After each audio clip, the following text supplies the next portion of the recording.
හරි. සියලු දෙනාටම සුබ දවසක්. අද අපි එකතු වෙලා ඉන්නේ මේ අධ්‍යාපන මිනුම සහ ඇගයුම කියන විෂයේ මේ පළවෙනි පාඩම, ඒ කියන්නේ මේ මිනුම හැඳින්වීම කියන කොටස කතා කරන්න කලින් අපි මේ මං කියන පොතේ හොඳට ඇහෙනවද කියලා chat එකට දාන්න මුලින්ම.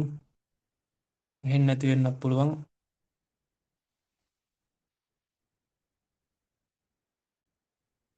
මං කතා කරන එක හොඳට පැහැදිලිව ඇහෙනවද නැද්ද කියලා දාන්න ළමයි කරලා. හරි. අපි යම් පාඩමට. හරිද? අද අපි කතා කරන්නේ මේ මිනුම කියන්නේ මොකක්ද? හැඳින්වීම කියන කොටස තමයි කතා කරන්නේ මේ තාක්ෂේරුවත් එක්ක. ඇයි අපි මේක කතා කරන්න කියලා කිව්වොත් මේ ඔයාලා දන්නවා මේ දැන් ඔයාලා පේපර් කරලා ඇති මේක ගොඩක්ම ගණන් කොටසක් නේ තියෙන්නේ.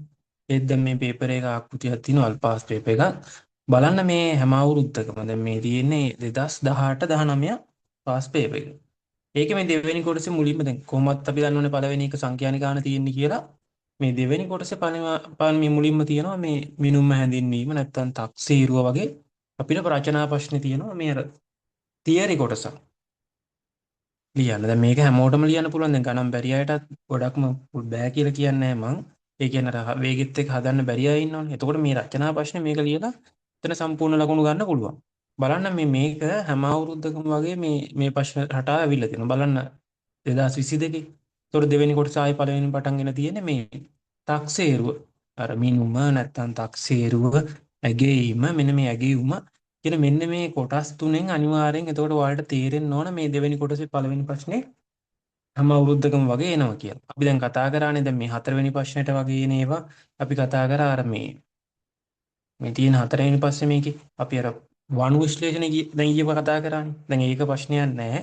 මේ එක කොටසෙන් දෙකක් කරන්න බෑ. ඒ වුණාට දැන් මෙතන අපිට කරන්න පුළුවන් දැන් මේ පළවෙනි ප්‍රශ්නේ දැන් මේ ටිකෙන් එකක් අමාරුම ඔයාලට කරන්න පුළුවන් වෙන තමයි දැන් මේක සරලවම මේ වෙලාවෙම ඔලුවට දාගන්න. හරි. අපි පාඩම පටන් ගමු. හරි. මුලින්ම පුතේ අපි දැනගන්න ඕන මෙන්න මේ මිනුමක් කියන්නේ මොකක්ද කියලා. බවාලගේ අදහස අනුව මිනුමක් කියන එක දැනගන්න එපා මොකක්ද කියලා ඒක. මේ තියරි වලට අනුව මේ පොතේ තියෙන එකට අඩුව සරල අදහස ඔළුවේ තියෙන්න එපා. හරි. මිනුමක් කියලා කියන්නේ මේ සංඛ්‍යා භාවිතයෙන් දත්ත විශ්ලේෂණය කිරීම තමයි සරලම අදහස.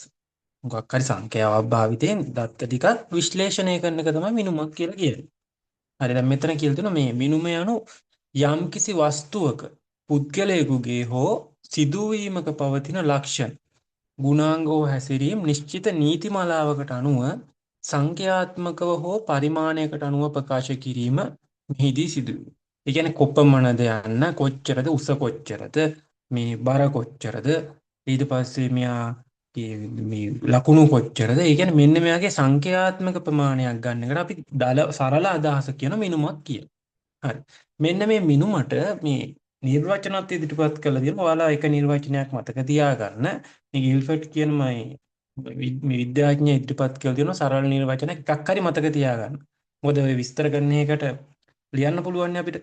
මේ එයා කියලා තියෙනවා මේ කිසියම් වස්තුවකට හෝ සිද්ධියකට මොකද කිසියම් වස්තුවකට හෝ සිද්ධියකට කිසියම් නියාමයකට මේ අමාරුයි කියලා හිතන්න එපා මේ වචනේ නියාමයකට කියන්නේ යම්කිසි නිකන් ක්‍රමවේදයකට අනුව යම්කිසි ඒකේ ක්‍රමයක් තියෙන කිසියම් වස්තුවකට හෝ සිද්ධියකට කිසියම් නියාමයකට අනුව අංක පැවරීමේ ක්‍රියාවලියට මිනුමක් කියලා කියනවා. කවුද මේ කියලා තියෙන්නේ? ගිල්ෆර්ඩ් කියන විද්‍යාඥයා කියලා තියෙනවා. දැන් ඒක මතක තියාගන්න පුළුවන්. ඒක සරලව මේක එන්නේ නැති වෙන්න පුළුවන්. ඒ වුණාට නිර්වචනයක් මතක තියාගන්න.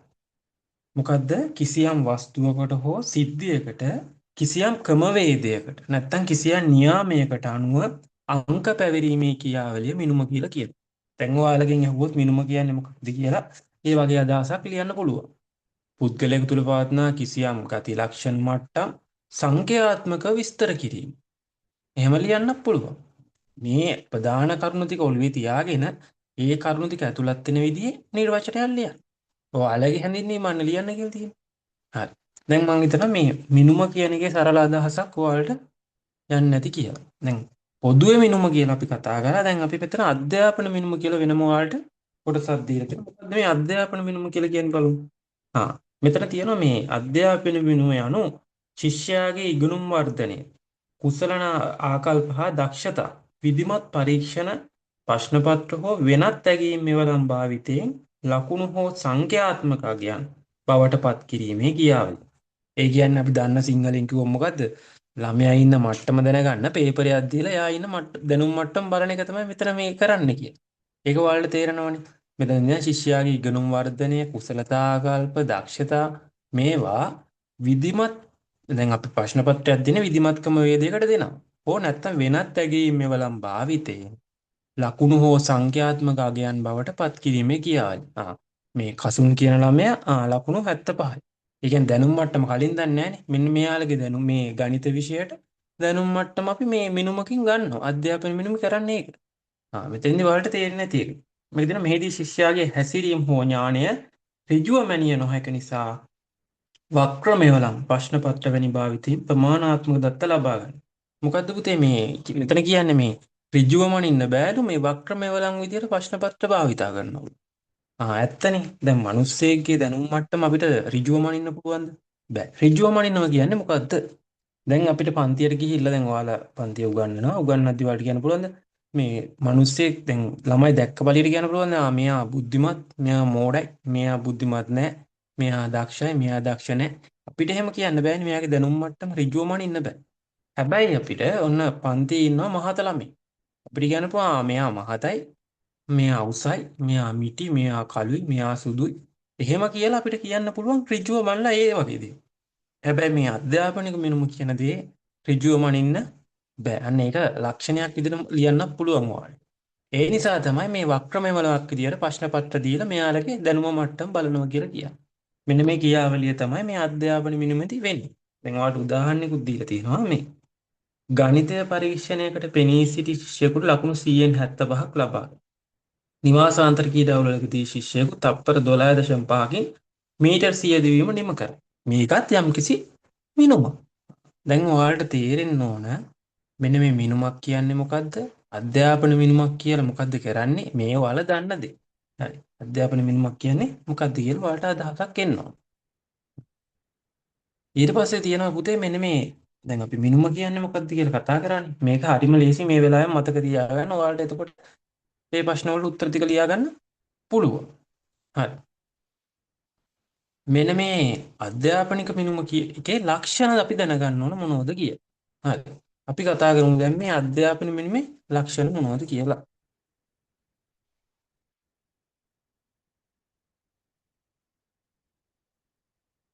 පළවෙනි එක තියෙනවා මේ වක්‍ර ස්වභාවයක් ගන්නවා කියලා. වක්‍ර ස්වභාවයක් ගන්නවා කියන එක දැන් අපි කතා කරන්නේ. මොකද්ද වක්‍ර ස්වභාවයක් ගන්නවා කියන්නේ? අපි කිව්වා මේ අධ්‍යාපන මිනුම කියන එක මේ උසබර මේ කළු සුදු ආගේ අපිට ඇහැට පෙන්නලා කියන්නේ මේ පංචේන්ද්‍රයන්ට දැනිලා අපිට දෙයක් එහෙම ඍජුව බලන්න පුළුවන්ද? බෑ. මේක වක්‍රයි. ඒක කියන්නේ ඍජුව මනින්න බෑ ළමයින්ගේ දැනුම් මට්ටම. ඒ නිසා මේ අධ්‍යාපනික මිනුම කියන එක මේ වක්‍ර වේ කියලා කියනවා. හරි. දැන් උසබර වගේ දේවල් මනින්න පුළුවන්. මහත ළමයෙක්, කුස ළමයෙක්, මේ මිටි ළමයෙක් කියලා මනින්න පුළුවන්. හැබැයි දැනුම මට්ටම මෙහෙම බලන්න බෑ. ඔන්න එතකොට ප්‍රධාන ලක්ෂණය පළවෙනි එක මතක තියාගන්න. අධ්‍යාපන මිනුමේ ලක්ෂණ ඇහුවොත් අධ්‍යාපන මිනුම වක්‍ර ස්වභාවයක් ගන්නවා නැත්නම් අධ්‍යාපන මිනුම වක්‍ර වේ කියලා ලියන්න. හරි. මුල් ටික අපි දැන් මුලින් හැඳින්වීම විතරයි කතා කරේ. මේ වැඩිය කතා කරේ නෑ. මේ මිනුම හැඳින්වීම තමයි අපි දැන් මම මේ ටික ඉවර කරලා අන්තිමට ආයෙක පාරක් යනවා. එතකොට මේ මුල් ටික අහගන්න. හරි. ඊට පස්සේ තියෙනවා මේ අධ්‍යාපනික මිනුම දැන් මෙතන තියෙනවා මේ ශූන්‍ය සාපේක්ෂාගයක් කියලා. මොකක්ද කියන්නේ? දැන් පළවෙනි එක මතකයි අපිට උදාහරණ මේ වෙලාවෙම අධ්‍යාපනික වක්‍ර ස්වභාවයක් ගන්න. අධ්‍යාපනික මේ මිනුම ශූන්‍ය සාපේක්ෂ. ඒ කියන්නේ මේ සාපේක්ෂකයක් කියලා කියන්නේ මේ බිඳුවට දැන් බිඳුව කියලා කියන්නේ කිසිවක් නැහැ කියන එක නෙමෙයි. ඒක සාපේක්ෂයි ඒ වෙලාවට. දැන් හිතන්නකො උෂ්ණත්වය මේ වෙලාවේ සෙල්සියස් අංශක බිඳුවයි කියන්නේ. උෂ්ණත්වය සෙල්සියස් අංශක බිඳුවයි කියලා කියන්නේ එතන උෂ්ණත්වයක් නැහැ කියන එකද? නෑනේ. මේ සෙල්සියස් අංශක බිඳුවයි කියලා කියන්නේ ජලය මිදෙන උෂ්ණත්වය. එතකොට එතන උෂ්ණත්වය අඩු වුණා යම්කිසි උෂ්ණත්වයක් තියෙනවනේ. කිසිවක් නැහැ කියන එක ගන්න බෑ. ඒ වගේ තමයි අධ්‍යාපනික මිනුමෙක් දැන් ගණිත විෂයට ලකුණු බිඳුවක් තිබුණ කියලා හිතන්නකො ළමයට. එහෙම තියෙන ළමයට අපිට කියන්න බෑනේ මෙයාට මොලේ නෑ දැනුම බිඳුවයි කියලා. එහෙම කියන්න බෑ. ගණිත විෂය වෙලා මේ විෂයට ලකුණු බිඳුවක් තිබුණාට එයාට විද්‍යාව විෂය ලකුණු 70ක් 80ක් තියෙනවා. ඒ කියන්නේ මෙහෙම මේ අධ්‍යාපන මිනුමේ මේ බිඳුවයි කියලා කියන්නේ දැනුම නෑ කියන එක නෙවෙයි. ඒක තමයි මෙතන කියන්නේ මේ අධ්‍යාපනික මිනුමේ ශූන්‍ය සාපේක්ෂකයක්. නිරපේක්ෂ නෙමෙයි. එතකොට හිතන්නකෝ මේ බර බිඳුව. එතකොට බර බිඳුවයි කියන්නේ කිලෝග්‍රෑම් බිඳුව. බිඳුව කියන්නේ එතන බරක් තියද? නෑ. උස සෙන්ටිමීටර් බිඳුව. එතන ඒකට උසක් තියද? නෑ. ඒ වගේ දේවල් වල බිඳුවයි කියන්නේ නිශ්චිතව මුකුත් නෑ කියන්නේ.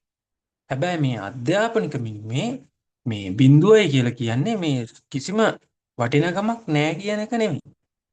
ඒකේ ඒ අදාළ විදිහට ඒ දැනුම අපිට බිඳුවයි කියලා ගන්න බෑ. මෙතන දෙන මෙහිදී ලැබෙන ලකුණු සාපේක්ෂ වේ.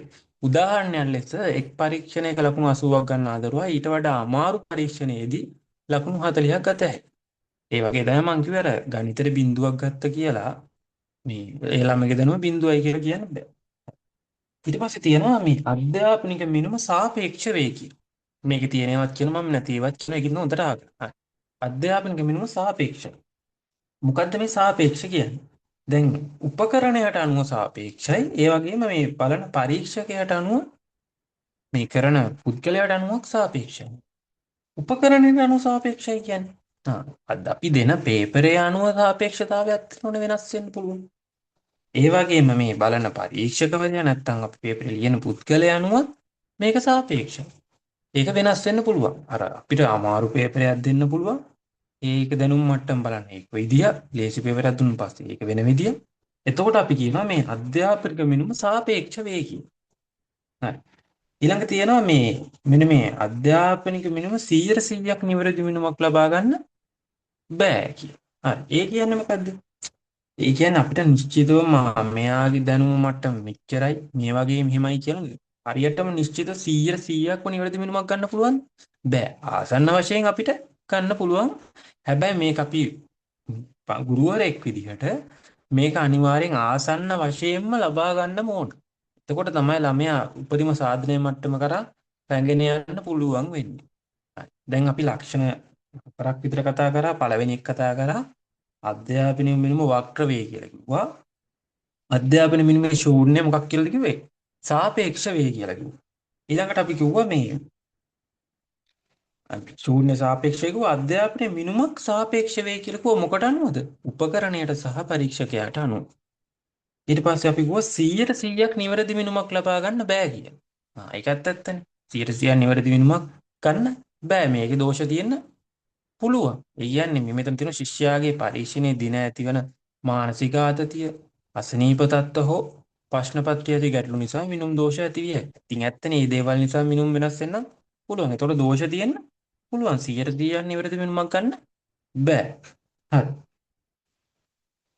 දැන් අපි මේ කතා කරේ මේ අධ්‍යාපනික මිනුමේ තියෙන ලක්ෂණ. මේක සාමාන්‍ය මේ වගේ ඒවා ඔයාලට නිතරම පේපර් වල අහුවෙලා ඇති විභාගෙට අහනවා. ඒ නිසා මේ වෙලාවෙම මේ ටික මේ මතක තියාගන්න.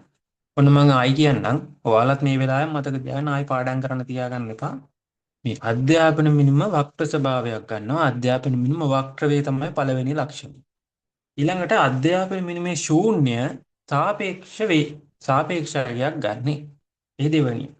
ඊට පස්සේ කිව්වා අධ්‍යාපන මිනුම සාපේක්ෂ වේ මොකට අනුවද? උපකරණයට අනුව සහ පරීක්ෂකයාට අනුව. ඊට පස්සේ කිව්වා මම 100%ක් නිවැරදි මිනුමක් ගන්න බෑ කියලා. හරි. මෙන්න මේ ලක්ෂණ ටික තව එකක් තමයි මේ මිනුම් මේකක සෑම විටම සමාන වෙන්නේ නැහැ. මොකක්ද ඒ කතාවේ තේරුම? මිනුම් මේකක සෑම විටම සමාන වෙන්නේ නැහැ කියන්නේ පුතේ ඔයාලට හොඳ උදාහරණයක් අපි හිතමු මෙහෙම. හරි. දැන් හිතන්න මේ වාර විභාගේ දැන් තියෙනවා ටර්ම් ටෙස්ට් එක තියදී එක වාරයක පළාත් පේපරයක් දෙන්න පුළුවන්. අනිත් පේරේ දෙන්න පුළුවන් මේ ඉස්කෝලෙන් හදලා පාසලෙන් හදලා පේපරයක් දෙන්න පුළුවන්. එතකොට මේ පාසලෙන් හදද්දි දෙන පේපරේ කලාපෙන් හදද්දි පේපරේ ගන්න යුනිට් එක වෙනස් වෙන්න පුළුවන්. මෙන්න මේ යුනිට් ගන්න පුළුවන්. ඒක හදන විදිය වෙනස් වෙන්න පුළුවන්. එතකොට අර හැමතිස්සෙම මේ මිනුම් මේක සෑම විටම සමාන වෙන්නේ නැහැ. කිනෙකට වෙනස් වෙනවා. දැන් බස්නාහිර පළාත් පේපරේ නෙවෙයි මේ දකුණු පළාතේ තියෙන්නේ. ඒතකොට මේ දෙක වෙනස් සමාන වෙන්නේ නැහැ. කිනෙක වෙනස් වෙනවා. ඒකත් මතක තියාගන්න. හරි. දැන් අපි කතා කරේ මේ අධ්‍යාපන මිනිමේ ලක්ෂණ. මම හිතනවා මේ වෙලාවෙම මතක තියෙන්නේ නැති කියලා. හරි. ඊළඟට අපි මේ ප්‍රධාන මාතෘකාව මේකත් විභාගදී අහන කොටසත් මේ මිනුම් කෝතු නැත්තම් මිනුම් පරිමාණ කියලා අපි කියනවා. හරි. පළවෙනි එක තියෙනවා මේ නාම කෝදුව. නාම කෝදුව කියන එක දැන් මෙතන මිනුමක් විදියට ඒ කියන්නේ සංඛ්‍යාත්මක විශ්ලේෂණයක් වෙන්නේ නැහැ මෙතන. ඔයාලට දැන් මේක මතක තියාගන්න ලේසිම ක්‍රමය තමයි මේ වචනේම තියෙනවා නාම කෝදු කියලා. නාම කෝදු කියලා කියන්නේ නිකන් නම් කිරීමක් වගේ. ඔයාලා මේක මතක තියාගන්න මම උදාහරණෙත් එක්ක කියන්නම්. ඔයාලා මතක තියාගන්න නාම කෝදු කියන එක ස්ත්‍රී පුරුෂ කියන එකත් එක්ක. ඒ මොකද්ද?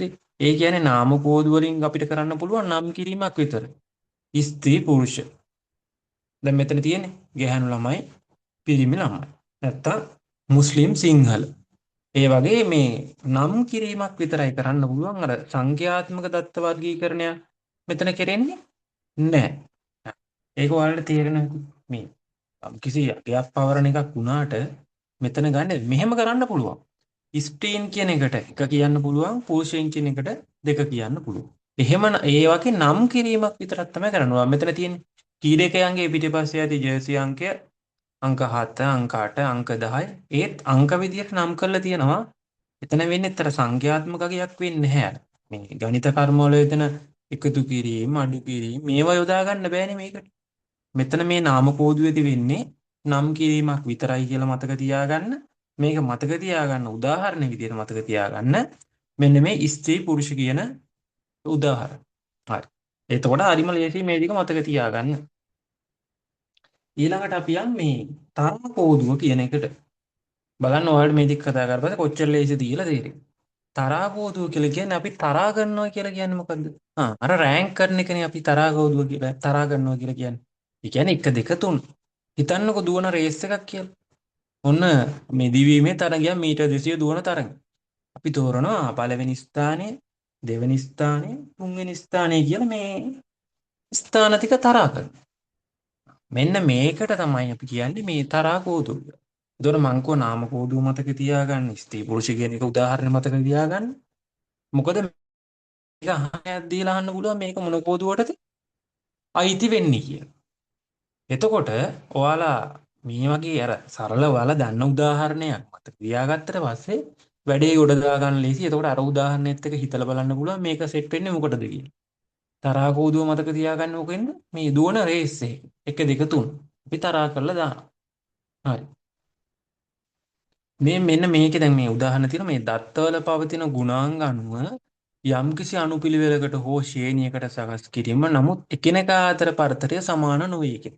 ඒ කියන්නේ ඔන්න මේකේ තරාකෝදී විශේෂ ලක්ෂණයක් තියෙනවා ඒකක අතර පරතරය සමාන වෙනවද නැද්ද? සමාන වෙන්නේ නැහැ. පළවෙනියා ඇවිල්ලා දෙවෙනියා එන ગેප් එක වෙනස්. දෙවෙනියේ නම් ආයි තුන්වෙනියේ වෙනම ગેප් එකයි. ඒතොර මේ ඒකක දෙකක් අතර පරතරය සමාන වෙන්නේ නැහැ හැමතිස්සෙම.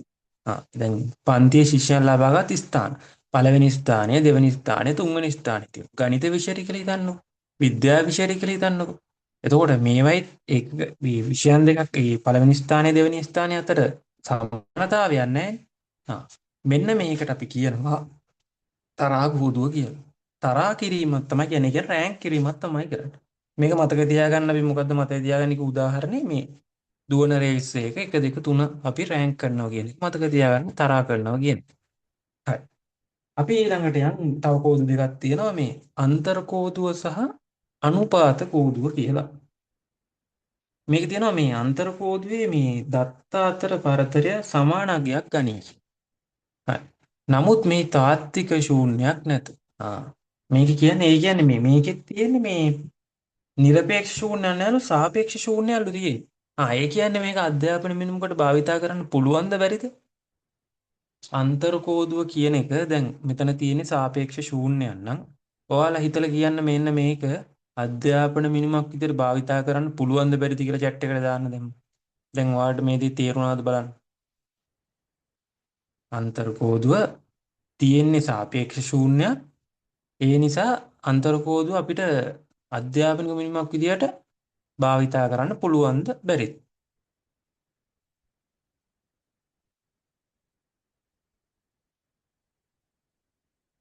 ඔයාලා හිතන විදිහට මේක පුළුවන් ද බැරිද කියලා. දැන් ඔයාලට මේ මං කිව්ව ලක්ෂණ ටික තේරුණා නම් දැන් මේ කියලා දීපු ටික තේරුණා නම් ඔයාලට තේරෙන්න ඕන මේක අධ්‍යාපන මිනිමක් විදිහට භාවිතා කරන්න පුළුවන් ද මේ කෝදුව බැරිද කියලා. දැන් මං සාපේක්ෂ ශූන්‍යයක් කිව්වේ මොකද්ද? සාපේක්ෂ ශූන්‍යයක් කිව්වේ එතන බිඳුවට නිශ්චිත වටිනාකම. ඒ කියන්නේ දැන් බිඳුව කියලා කියන්නේ කිසිවක් නැහැ කියන අර්ථය නෙවෙයි. දැන් අන්තර්කෝදුවේ තියෙන සාපේක්ෂ ශූන්‍යයන්. ඒ කියන්නේ එහෙනම් බිඳුව කියන එකට අර බිඳුව කියන්නේ කිසියක් වටිනාකමක් නැහැ කියන එක නෙවෙයි. ඔව්. මේක මොකද්ද? පුළුවන්. ඇයි පුළුවන් වෙන්නේ? ඇයි ළමයිගේ දැනුම මට්ටම බිඳුවයි කියන්නේ එයා කිසිම දෙයක් දන්නේ නැහැ කියලා ගන්න බෑනේ. එහෙනම් අන්තර්කෝදුව මේක මේ අධ්‍යාපන මිනුමක් විදිහට භාවිතා කරන්න පුළුවන් මේ කෝදුව. අන්තර්කෝදුව.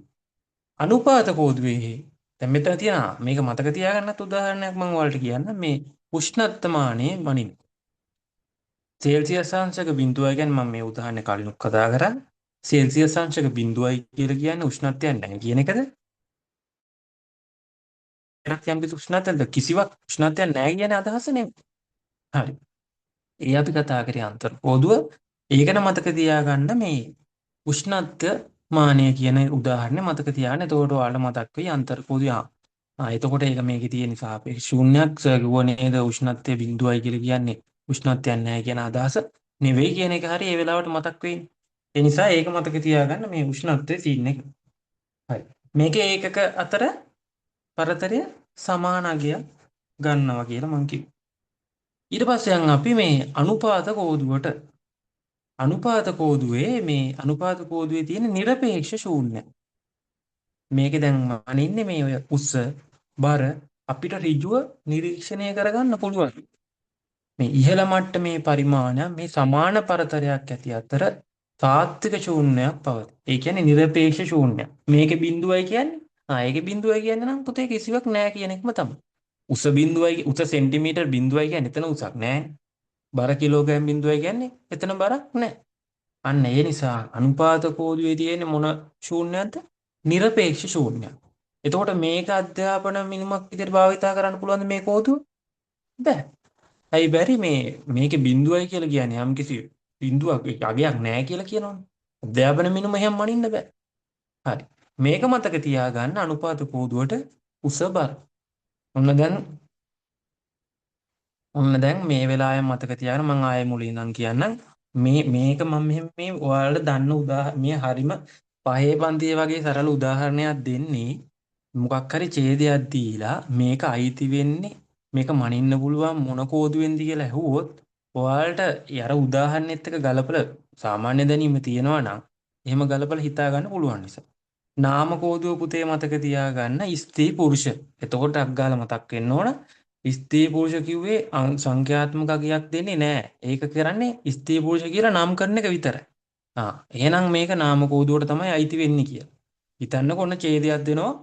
මේ මුස්ලිම් දෙමළ සිංහල එහෙම කියලා මේව තියෙනවා. අපි මෙහෙම වෙන් කරනවා. මේක අයිති වෙන්නේ කුමන කෝදුවටද කියලා උත්තර හතරක් දෙන්න ඕලු. එතකොට ඔයාලට මතක තියෙනවනේ ස්ත්‍රී පුරුෂ කියන්නේ නම් කිරීමක් විතරයි. එදා මේ මතක් වුණ උදාහරණයක් අරන් ගත්තේ නාම කෝදුවට. එහෙනම් මේක නාම කෝදුව. තරා කෝදුවට මං කොහොම මතක තියාගන්නේ කියලා දුවන රේස් එක 1 2 3. එතකොට ඔයාලට මතක් වෙන්න ඕන මේක කියන්නේ මේ අර මේ යම්කිසි අනුපිළිවෙලකට අනුව මේ තරහා කරන එක. රෑන්ක් කරන එක තමයි මේක කරන්නේ. පන්තියේ ගණිත විෂය 1 2 3 තෝරන.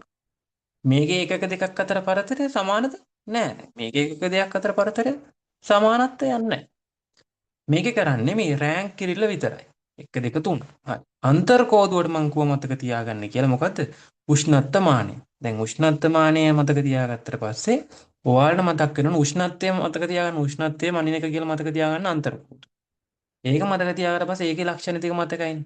උෂ්ණත්වය බිඳුවයි කියලා කියන්නේ මං කිව්වේ. උෂ්ණත්වය සෙල්සියස් අංශක බිඳුවයි කියන්නේ එතන උෂ්ණත්වය නැහැ කියන එක නෙවෙයි. එහෙනම් ඒකේ තියෙන සාපේක්ෂ ශූන්‍ය.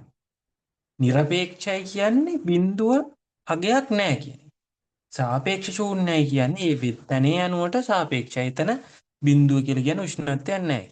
එතකොට අන්තර්කෝදුව සාපේක්ෂ ශූන්‍යයක් තියෙන්නේ.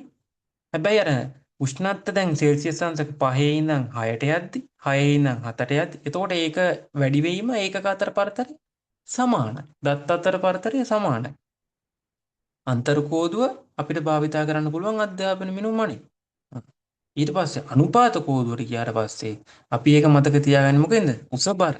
උස බර කියලා කිව්වට පස්සේ මතක තියාගන්න දැන් හදිස්සියෙන්වත් අනුපාත කෝදුවේ ලක්ෂණ ඇහුවොත් දැන් ඔයා හිත හිත ඉඳිද්දි ඔයාට මතක් වෙන උදාහරණ විතරක්. උස බර. ඒතකොට උස බර කියන්නේ ඍජුව බලන්න පුළුවන්. කිලෝග්‍රෑම් බිඳුව කියන්නේ බරක් නෑ. එතකොට ඒක සාපේක්ෂ ශූන්‍යයක් නෙමෙයි තියෙන්නේ නිරපේක්ෂ ශූන්‍යයක් කියලා කෙලින්ම ලක්ෂණ දෙකක් මතක් වෙන්නේ. හරි. මේ අපි කතා කරේ මොකද්ද? මේ මිනුම් කෝදු. බලන්න කොච්චර ලේසියෙන් ඔයාලට මතක තියාගන්න පුළුවන්ද කියලා. හරිම සරලයි මේ ටික. හරි. අපි යන් ඊළඟ කොටසට.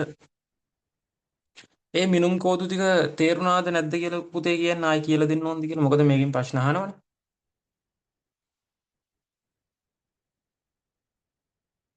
මොකද ආයෙ ඔයාලට මේව පාඩම් කරන්න එම් වෙලාවක් තියාගන්න බෑ. මම කියන්නේ මේ වෙලාවෙම අපි කාලය අපද දාන්න හොඳ නෑනේ. මිනුම් කෝදු ටික තේරුණාද? තේරුම් නැති කෙනෙක් ඉන්නවා නම් කියන්නකෝ ආයි කියලා දෙන්න.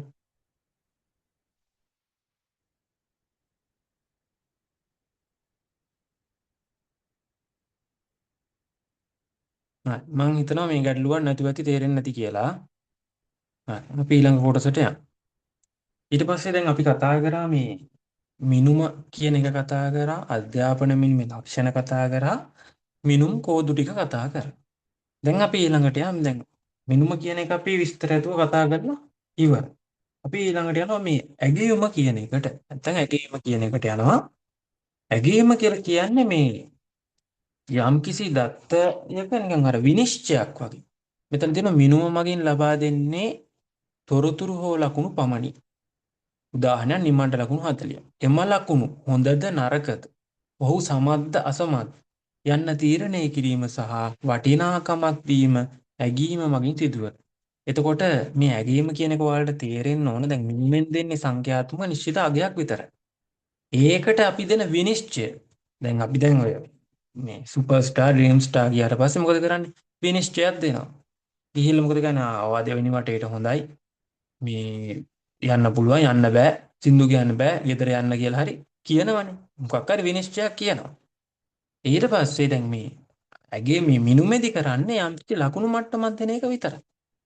එතකොට ඇගීම වෙනස් වෙන තැන ඔයාලට තේරෙන්න ඕන අර මේ ලකුණු මට්ටම ගත්තට පස්සේ පාස්ද ෆේල්ද හොඳද නරකද අන්න එහෙම කියන එක තමයි මෙන්න මේ ඇගීම කියලා කියන්නේ.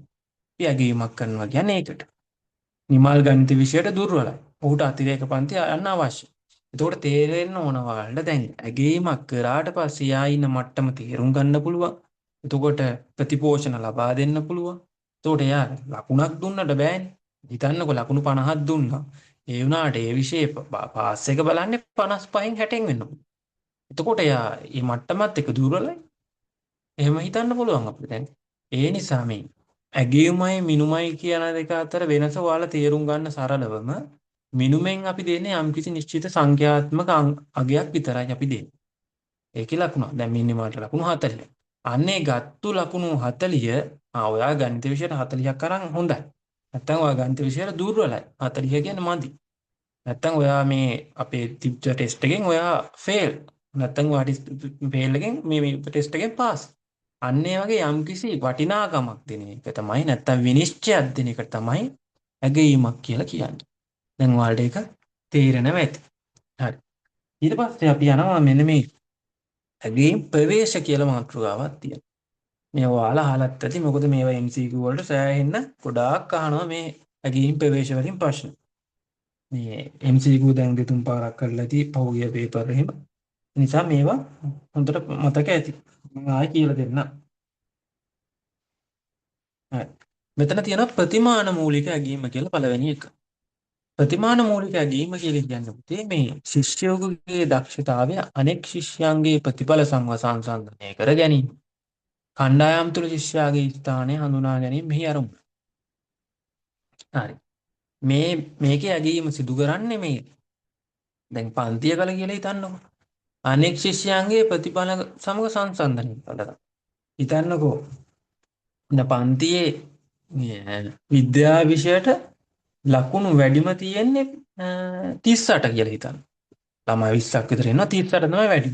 ඒ වුණාට ප්‍රතිමාන මූලික ඇගීම කරාට පස්සේ අනෙක් ශිෂ්‍යයන්ගේ ප්‍රතිමා සමග සංසන්දනය කළානේ. එතකොට ඌ විද්‍යා විෂයේ පළවෙනිය කවුද? අර 30ට ගත්ත කෙනා තමයි. එතකොට පළවෙනිය එයා. ඒ අනෙක් ඒ කියන්නේ පාස්ද ෆේල්ද බලන්නෙත් එතකොට ඒ අනෙක් ඒක මේක කිසිම නිර්ණායකයක් නැහැ. පාස් වෙන්නේ මෙතනින් මේක බලන්නේ මෙතනින් එහෙම නැහැ. මේක ඇගීම සිදු කරන්නේ පන්තියේ ඉන්න අනිත් ළමයිගේ දැනුම මට්ටමත් එක්ක එයාලගේ තියෙන ලකුණු මට්ටමත් එක්ක තමයි සංසන්දනය කරන්නේ. හරි. මේක තේරෙනවනේ ප්‍රතිමාන මූලික ඇගීම. මෙතන ලක්ෂණ තියෙනවා සිසුන් එකිනෙකා සමග සංසන්දනය කරයි. ශ්‍රේණිගත කිරීම සිදු කරයි. තරඟකාරී ස්වභාවයක් පවතී. ඉහළ සහ පහළ දක්ෂතා ඇති සිසුන් වෙන් කර හඳුනා ගැනීම සුදුසුයි. එතකොට මේ තරඟකාරී ස්වභාවයක් ඇති කරන්න මේක හොඳයි. එතකොට අර ඒ පළවෙනියා මෙයා දෙවෙනියා මෙයා. ඒතර කණ්ඩායමේ ඉන්න කට්ටියත් එක්ක සංසන්දනය කරද්දී අර දෙවෙනි ඉන්න කෙනා බලනවා ඊළඟ කෙනා පාස් කරන්න. එතකොට හොඳ තරගයක් ඇති වෙනවා. එතකොට ප්‍රතිමාන මූලික ඇගීම කියලා මොකක්ද කියලා අහුවොත් අපි ලියන්නේ මොකද්ද? ශිෂ්‍යයෙකුගේ දක්ෂතාවය අනෙක් ශිෂ්‍යයන්ගේ ප්‍රතිඵලන් සමග සංසන්දනය කරලා සිදු කරන ලබන ඇගීම කියන ප්‍රතිමාන මූලික ඇගීම කියලා. ඔන්න ආයෙ මතක තියාගන්න ප්‍රතිමාන මූලික ඇගීම කියලා කියන්නේ මොකද්ද? ඒ කණ්ඩායමක හරි ඒ අදාළ ශිෂ්‍ය කණ්ඩායමේ හරි අනෙක් ශිෂ්‍යයන්ගේ ප්‍රතිඵල සමග සංසන්දනය කරලා කරන ඇගීමට අපි කියනවා ප්‍රතිමාන මූලික ඇගීම කියලා. හරි. ඊට පස්සේ දැන් මෙතන උදාහරණයකුත් දීලා සිසුන් 100 දෙනෙකු විභාගයට පෙනී සිටි ලකුණු අනුව 1 සිට 100 දක්වා ශ්‍රේණිගත කර පළමු 10 දෙනා තෝරා. ශිෂ්‍යයෙකුගේ ලකුණු 75ක් ලැබුණා. අනෙක් අයගේ ප්‍රතිඵල වන ඔහුගේ ස්ථානය තීරණය. ඒ කියන්නේ අර මං කිව්වේ 38ක් ගත්තත් අනික් කට්ටියත් එක බලන හින්දා ඌ තමයි පළවෙනි. ඒක තමයි මෙතන කියන්නේ. මේ මොන ඇගීම් ක්‍රමයේද ඇගීම් ප්‍රවේශයේද? ප්‍රතිමාන මූලික ඇගීම. හරි. ඊට පස්සේ යනවා අපි මේ නිර්ණායක මූලික ඇගීමට. ඔන්න දැන් මේකේ මේ වචනේම තියෙන පුතේ තේරුම. නිර්ණායකයක් පදනම් කරගෙන තමයි ඇගීම සිදු කරන්නේ. ප්‍රතිමාන මූලික ඇගීමේ යම්කිසි නිර්ණායකයක් පදනම් කරගත්තද? නෑ නෑ. ප්‍රතිමාන මූලික ඇගීමේ නිර්ණායකයක් පදනම් කරගත්තේ නෑ. ඒක කරේ මේ පන්තියේ ඉන්න ළමයි අනිත් ළමයිත් එක්ක සංසන්දනය. ඒතකොට ඔයාලට දැන් මේක විස්තර කරන්න කලින්ම තේරෙන්න ඕන මේකේ යම්කිසි නිර්ණායකයක් පදනම් කරගෙන තමයි ඇගීම සිදු කරන්නේ. හරි.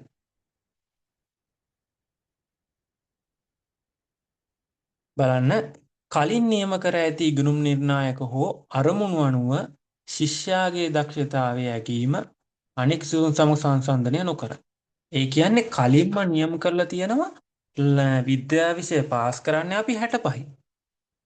එතකොට පන්තියේ 65ක් ගත්තේ නැති එක්කෙනෙක්වත් හිටියේ නැත්තම් ඔක්කොම ෆේල්. හැබැයි ප්‍රතිමාන මූලික ඇගීමේදී එහෙම නැහැ. අනිත් ළමයිත් එක්ක සංසන්දනය කළා තමයි 1 2 3 තේරුවේ. ලකුණු මට්ටම් වැඩි කෙනා තේරුවේ. දැන් හිතන්නකෝ ඒ පන්තියේ ප්‍රතිමාන මූලික ඇගීම සිදු කරනවා නම් එයා බලන්නේ දැන් විද්‍යා විෂයෙන් වැඩිපුරම ලකුණු ගන්න ළමයි 10 දෙනා තමයි මේ තරඟයට තෝරගන්නේ. එතකොට ප්‍රතිමාන මූලික ඇගීම කරොත් ඒකට ලකුණු 60 ඉඳන් තමයි 60 තමයි වැඩිම ඊට පස්සේ තමයි 10 දෙනා තෝරගෙන යන්නේ. හැබැයි නිර්ණායක මූලික ඇගීමේදී යම්කිසි නිර්ණායකයක් හෝ අරමුණ කලින්ම නිර්ණය කරලා තියෙනවා. ඒ කියන්නේ ලකුණු 65ක් ගත්තොත් විතරයි ඒ තරඟට එක් යන්නේ. එකෙන් පාස් වෙන්නේ 65ක් ගත්තොත් විතරයි. අනෙක් ශිෂ්‍යයන් සමග සංසන්දනය කරනවද? නැහැ. අනෙක් ශිෂ්‍යයන් සමග සංසන්දනය කරන්නේ නැහැ. මේක නිර්ණායකයක් පදනම් කරගෙන. ලක්ෂණ තියෙනවා මේ ඉගෙනුම් ප්‍රතිඵල ලබාගෙන තිබේදයි පරීක්ෂා කරයි. සියලුම සිසුන්ට සාර්ථක විය හැක ශ්‍රේණිගත කිරීම ප්‍රධාන අරමුණ නොවේ. ඒ කියන්නේ අර රෑන්ක් කරන එක මේක එක තුනක ගන්න එක නෙමෙයි මේක.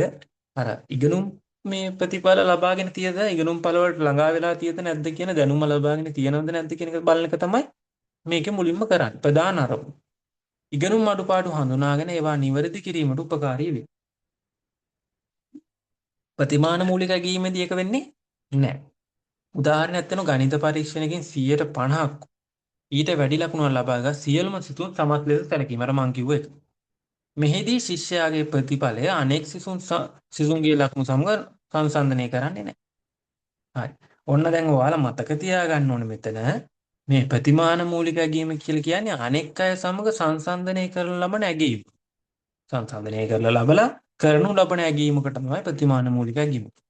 නිර්ණායක මූලික ඇගීම කියලා කියන්නේ නියමිත ඉගෙනුම් නිර්ණායකයා සමග සංසන්දනය කරලා කරනු ලබන ඇගීම. හරි. දැන් ඔයාලට තේරෙන්න ඕන මෙන්න මේ ඇගීම් දෙක වෙනස මොකක්ද කියලා. මේක දැන් අර මේක ගොඩක් දුරට අහන්න MCQ වලට අහන්න පුළුවන්. අර හරි තියරියක් දීලා මේක මොන ඇගීම් ක්‍රමයකද තියෙන්නේ.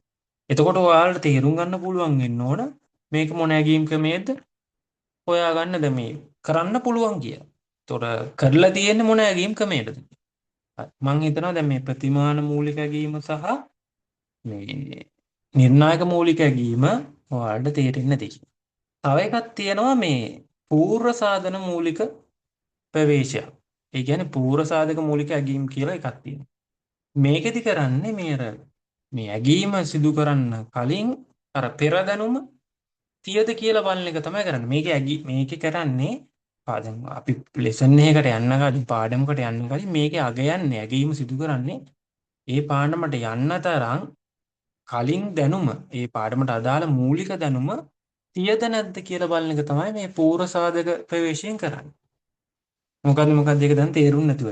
හරි. මේ පූර්ව සාධක ඇගීමෙන් කරන්නේ දැන් ඔයාලා මොඩියුල් එකෙත් එක නැතුවද හැබැයි ප්‍රශ්න අහලා තියෙනවා. පූර්ව සාධක ඇගීමෙන් කරන්නේ පුතේ මේ ඇගීම කරන්නේ දැන් අපි අලුත් කොටසකට යන්න කලින් තමයි මේ ඇගීම සිදු කරන්නේ. ඒ කොටසට යන්න මූලික දැනුම පෙර දැනුම එයාට ප්‍රමාණවත් ලෙස එයා අවබෝධ කරගෙන තියනවද නැද්ද කියන එක බලන එක තමයි මේ ඇගීම් ක්‍රමේදී කරන්නේ. ඒකත් නිකන් ඔලුවට දාලා තියාගන්න. ලොකුවට අහන්න නැහැ. ඒත් ඒකත් තියාගන්න. මොකද අහලා තියෙන හින්දා ප්‍රශ්න වලට මම ඒක මතක් කරේ. හරි. ඊට පස්සේ අපි මේ සම්භවන ඇගීමට මේ ඇගීම් ක්‍රම වේදයක් සම්භවන ඇගීම. මෙන්න මේ සම්භවන ඇගීම සහ සම්පීඩන ඇගීම කියන එක රචනා ප්‍රශ්න වල හැමදාම වගේ ගොඩක් අහනවා. ඒ නිසා මේක හොඳට ඔලුවට දාගත්තට පස්සේ හිතරුණත් ලියන්න පුළුවන්. හරි. සම්භවන ඇගීම මෙතන හැඳින්වීමක් දීලා තියෙනවා. මේ බලන්න මොකක්ද කියලා. සම්භවන ඇගීම යනු ඉගෙනුම් ඉගැන්වීම් ක්‍රියාවලිය පවතින අතරතුර සිසුන්ගේ ප්‍රගතිය දුර්වලතා සහ අවශ්‍යතා හඳුනාගෙන ඒවා නිවැරදි කර ගැනීම සඳහා සිදු කරන අකණ්ඩ ඇගීමකි. මෙහි ප්‍රධාන අරමුණ වන්නේ ඉගෙනීම වැඩි දියුණු කිරීමයි. හරි. ඔන්න දැන් තේරෙන්න ඕන මේක කියුවට පස්සේ සම්භාවන ඇගීමේ ලක්ෂණ තියකුත් අපිට එළියට ගන්න පුළුවන් මේකෙන්ම. මොකද්ද මේ සරල අදහස ඔලුවට දාගන්න ඔය මුලින්ම සම්භාවන ඇගීමක් කියන්නේ මොකද්ද කියන්නේ? මේක පුතේ කරන්නේ මේ ඉගෙනුම් ඉගැන්වීම් ක්‍රියාවලිය පවතින අතරතුරදී සිදු කරන ඇගීම. ඒ කියන්නේ මේක සම්පූර්ණ මේක ඉවර වෙලා කරන එකද? නෑ. දැන් හිතන්නකෝ. දැන් ටර්ම් ටෙස්ට් එකක් තියෙන්නේ පළවෙනි වාරෙම ඉවර වෙලානේ. පළවෙනි වාරෙම ඉවරුනාට පස්සේ තමයි පළවෙනි වාරේ ටර්ම් ටෙස්ට් එක දෙන්නේ. එතකොට එහෙම එකක් නෙමෙයි මේ අර අපි මේ ඇගීම් කරනවා කියලා කියන්නේ ඇගීම් දෙනවා කියලා පන්තියේ ටීචර්. ඒ කියන්නේ අර ගිනුම් කියන්නේ කියාවලිය කරන අතරතුර. හම්කිසි කොටසක් කරලා මේකෙන් ඇගීමක් දීලා බලනවා ළමයට ඒක තේරුණාද කියලා. ඒ ටික ඒ ළමයට ගොඩ දාලා තමයි ඊළඟ කොටසට යන්නේ. ඉගෙනුම් ගැනීම කියන්නේ අතරතුරදී සිදු කරන එකට අපි කියනවා සම්භවන ඇගීමක් කියලා. එතකොට මේකේ ප්‍රධානම අරමුණ වන්නේ ඉගෙනීම වැඩි දියුණු කිරීම කියලා තියෙනවා. හරි. දැන් ඕක මතකයි සම්භවන ඇගීම කරන්නේ ඉගෙනුම් ගැනීම ක්‍රියාවලිය අතරතුරදී.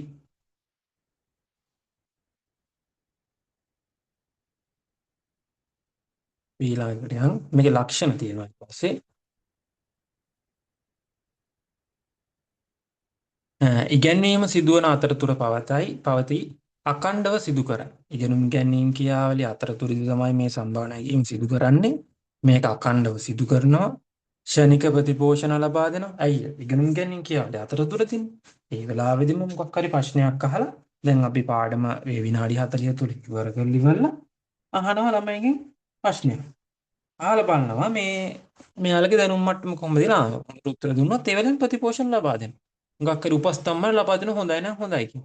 ගැටලුවක් තියෙනවා නම් එයාට ඒ ප්‍රතිපෝෂණ ඒ වෙලෙම ලබා දෙනවා. ඊළඟ මේ ළඟට ගෙනල්ලා ඔයාලට තේරුම් නැද්ද කියලා අහලා ආයි පාරක් නැවත මතක් කරලා ඒ වෙලාවෙන් ප්‍රතිපෝෂණ ලබා දෙන්න පුළුවන්.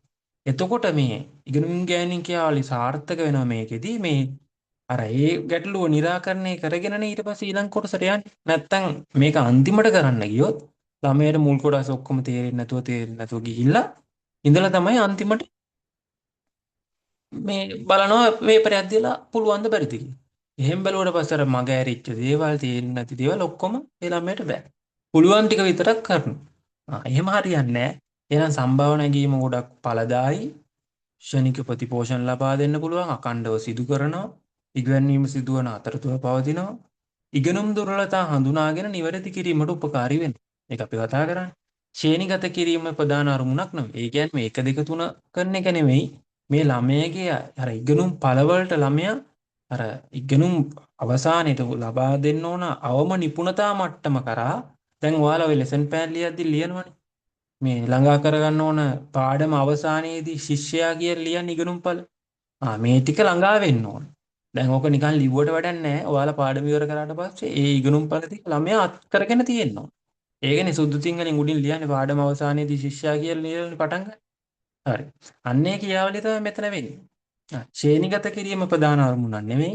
අර ඉගෙනුම් පළවලට අවම නිපුණතා මට්ටම කරා ළඟා කරවන එක තමයි මෙතන කරන්නේ. මේ කොටස් ඉවර කරලා ලබා දෙන්න.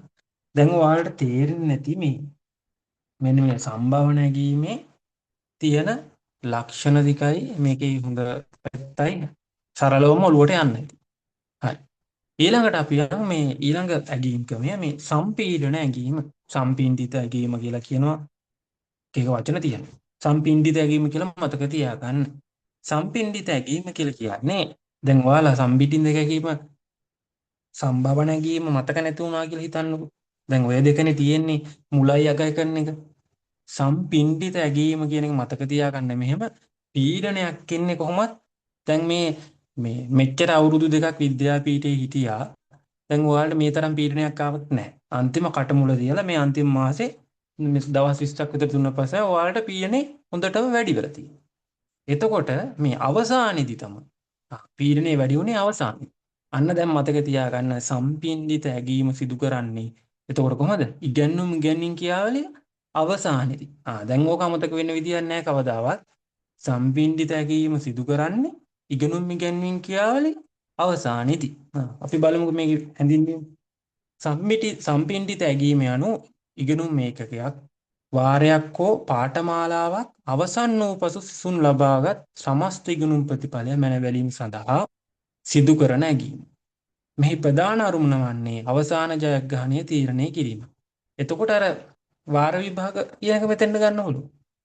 යම් කිසි පාඨමාලාවක් අවසානයේ තියෙන එක්සෑම් එක. දැන් ඔයාලගේ මේකත් මොකද්ද? මේකක් මේ ඔයාලගේ විද්‍යාපීඨයේ තියෙන එකක් සම්පින්විත ඇගීම.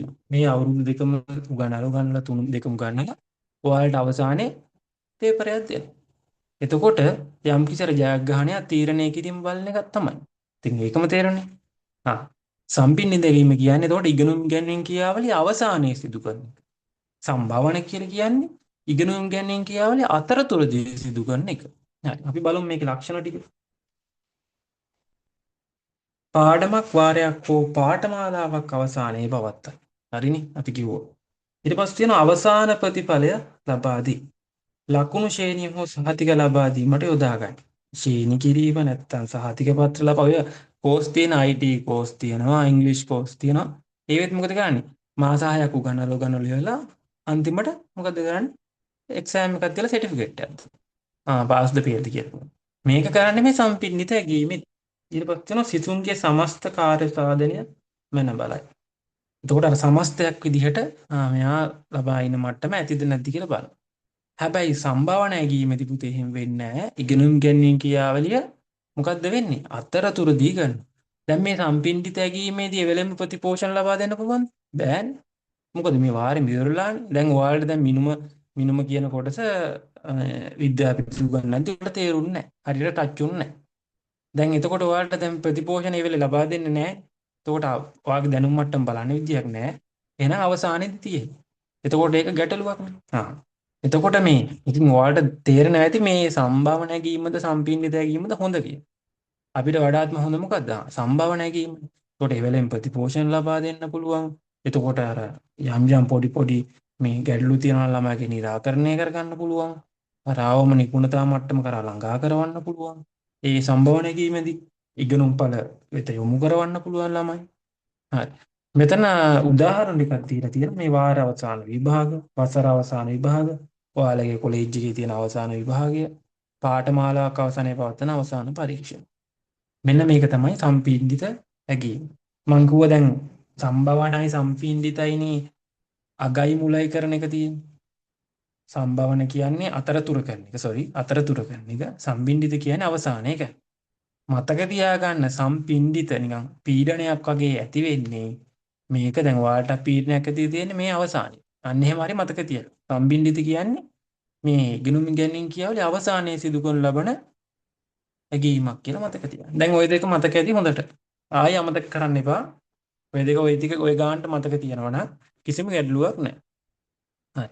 දැන් මේකේ විභාගයට අහන්නේ මෙන්න මේ දෙකේ තියෙන මේ වෙනසනේ. මේ සම්භව නැගීමේ තියෙන වෙනස සම්පීඩන නැගීමට වඩා මේක වෙනස. එතකොට සම්භව නැගීම වඩා ඵලදායී වෙන්නේ ඇයි? ඒ වගේ දේවල් මේක අහන්නේ. එතකොට අපි මේක වෙනස මේ විභාගයට ඕන හින්දා තමයි මම මෙහෙම දාලා තියෙන්නේ මේක ගොඩක් දුරට අහන්නේ. හරි. සම්භව නැගීම තියෙන ඉගෙනුම් ක්‍රියාවලිය අතරතුරදී සිදු කරනවා. සම්පීඩන නැගීම අවසානයේදී සිදු කරනවා. ඉගෙනීම වැඩි දියුණු කිරීමේ අරමුණ තමයි සම්භව නැගීම තියෙන්නේ. අරකේ තියෙන අවසාන ප්‍රතිඵලය තියෙන එක සහතිකයක් දෙන්න ශ්‍රේණි කරන්න. ඒ වගේ එකක් තමයි ඒකේ තියෙන්නේ. ඊට පස්සේ සම්භව නැගීමෙන් එවැළේම ප්‍රතිපෝෂණ ලබා දෙනවා. සම්පීඩනයේදී ප්‍රතිපෝෂණය ලබා දෙන්නේ නැහැ. ලකුණු ශ්‍රේණි ලබා දෙනවා අන්තිමට.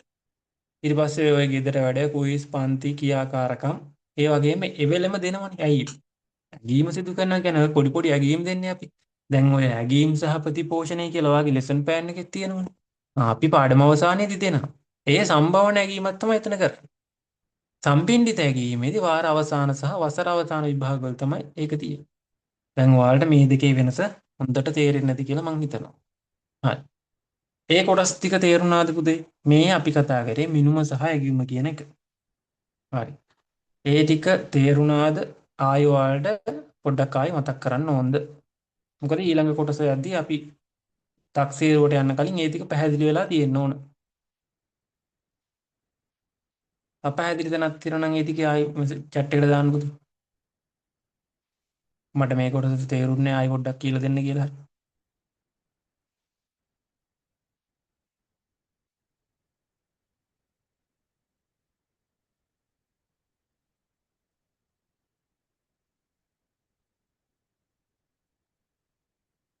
හරිනේ මං හිතනවා අවුලක් නැහැ කියලා මොනවා හරි ප්‍රශ්නයක් තියෙනවා නම් chat එකට දාන්න.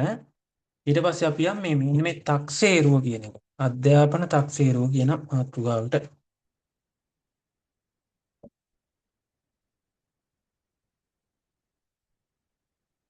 හරි.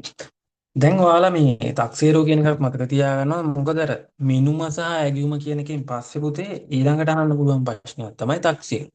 දැන් මේ ටික කතා කරගත්තට පස්සේ ඔයාලට කිසිම ප්‍රශ්න නැතුව මිනුම ඇගයුම තක්සේරුව ඔය ඇගයීම් ප්‍රවේශය ගැන ආයෙ පොත බලන්න නැතුව ඔයාලා මේ පේපරයක් අරන් ලියලා බලන්න ඔයාලා ලියන්න පුළුවන් මට්ටමට එනවා.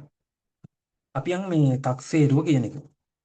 තක්සේරුව කියලා කියන්නේ පුතේ මේ පොඩ්ඩක් ඊට වඩා වෙනස් විද්‍යාවක් අරකම තමයි.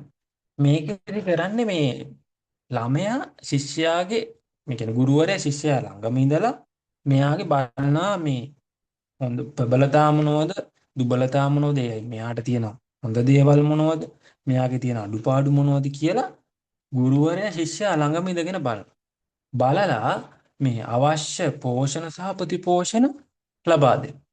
ඒ කියන්නේ අඩුපාඩුවක් තියෙනවා නම් ඕක පුතේ කොහොම නෙමෙයි කරන්න කියලා ළඟ ඉඳලම මේ වැඩේ කරනවා. හොඳ දෙයක් තියෙනවා නම් උපස්තම්භනය කරනවා. මෙන්න මේ කළා එයා ශිෂ්‍යයා ළඟා විය යුතු අවම නිපුණතා මට්ටම කරා ළඟා කරවීමේ අකණ්ඩ ක්‍රියාවලියක් කියලා කියනවා. මොකද්ද මෙන්න මේ වචනේ අනිවාර්යෙන් තියෙන්න ඕන ශිෂ්‍යයා ළඟා විය යුතු අවම නිපුණතා මට්ටම කරා ළඟා කරවීමේ අකණ්ඩ ක්‍රියාවලිය කියන එක තක්සේරුව කියන එකට අනිවාර්යෙන් තියෙන්න ඕන නැත්නම් ලකුණු දෙන්නේ නැහැ. මොකද්ද මේ අවම නිපුණතා මට්ටම කියලා කියන්නේ? දැන් ඔයාලා ලෙසන් ප්ලෑන් එකේ තියෙනෝනේ නිපුණතා මට්ටම 5.1 ඒ අණු කොටසේ ආයි නිපුණතා මට්ටම මේක එහෙම කියලා ලියනවනේ. ඒ කියන්නේ අර ප්‍රධාන මාතෘකාවෙන් කඩලා පොඩි නිපුණතා මට්ටමක් තියෙනවනේ. ඒක අපි කරලා ඉවර වෙද්දී ඒ ඒ ගානට ළමයා මේ සම්පූර්ණ වෙලා ඉන්න ඕනේ. නිපුණතා මට්ටම කරා ළඟා වෙලා ඉන්න ඕනේ. මේ තක්සේරු කිරීමේදී කරන්නේ දැන් මේ නිර්වචනේ මම පස්සේ දැන් කියලා දෙනවා. ඔයාලා මේකේ මොකද්ද මේ මොන මගුලක්ද වෙන්නේ කියලා ඔළුවට දාගන්න. හරි. මේකේ වෙන්නේ පුතේ මං කිව්වා ගුරුවරයා ඉන්නවා ශිෂ්‍යයා ළඟම. ඔන්න ශිෂ්‍යයා ළඟම ඉඳලා මොකද කරන්නේ? මුගේ දිහා බලන් ඉන්නවා. බලන් ඉඳලා මූ කරන ඔය මේ දුර්වල වැඩයි හොඳ වැඩයි ඔක්කොම බලන් ඉඳලා දුර්වල වැඩ කරනවා නම් මොකද කරන්නේ? පෝෂණ සහ ප්‍රතිපෝෂණ ලබා දෙනවා ඉවලින්.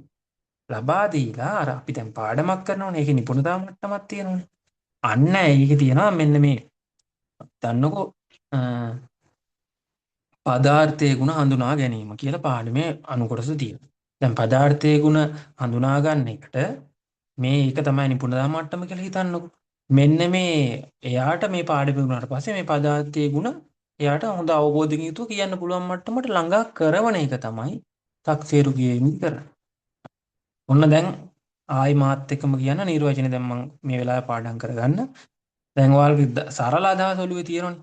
දැන් චිත්‍රයක් මැවෙන්න තක්සේරු කරනවා කියලා කියන්නේ ඔන්න ගුරුවරයා මේ ළමයාගේ ඩෙස්ක් එක ළඟම ඉඳලා එයාගේ බලනවා මොනවද අඩුපාඩු හොඳ දේවල් තියෙදි කියලා බලලා අඩුපාඩු තියෙනවා නම් ඔළුව අත කාලා කියන පුතේ ඕක කොහොම කරන්න එපා.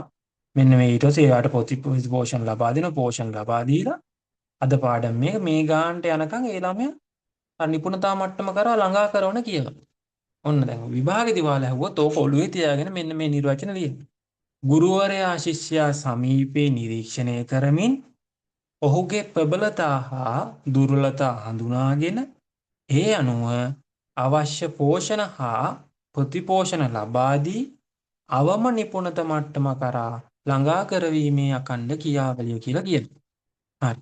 දැන් ඔයාලා මෙන්න මේකේ අනිවාර්යෙන් ඔයාලා ලියද්දී මෙන්න මේ අවම නිපුණතා මට්ටම කරා කියන එක මෙන්න මේ අවම නිපුණතා මට්ටම කරා කියන එක අනිවාර්යෙන් ලියන්න. ඊට පස්සේ මේ ප්‍රබලතා හා දුබලතා කියන එකත් ලියවෙන්න. පෝෂණ සහ ප්‍රතිපෝෂණ ලියන එකත් ලියවෙන්න. මේ ටික අනිවාර්යෙන් ඔයාලා මේ තක්සේරුව කියන එක ලියද්දී අනිවාර්යෙන් ලියවෙන්න ඕන. ආයි මාත් එක්කම කියලා මේ වෙලාවෙන් පාඩම් කරගන්න.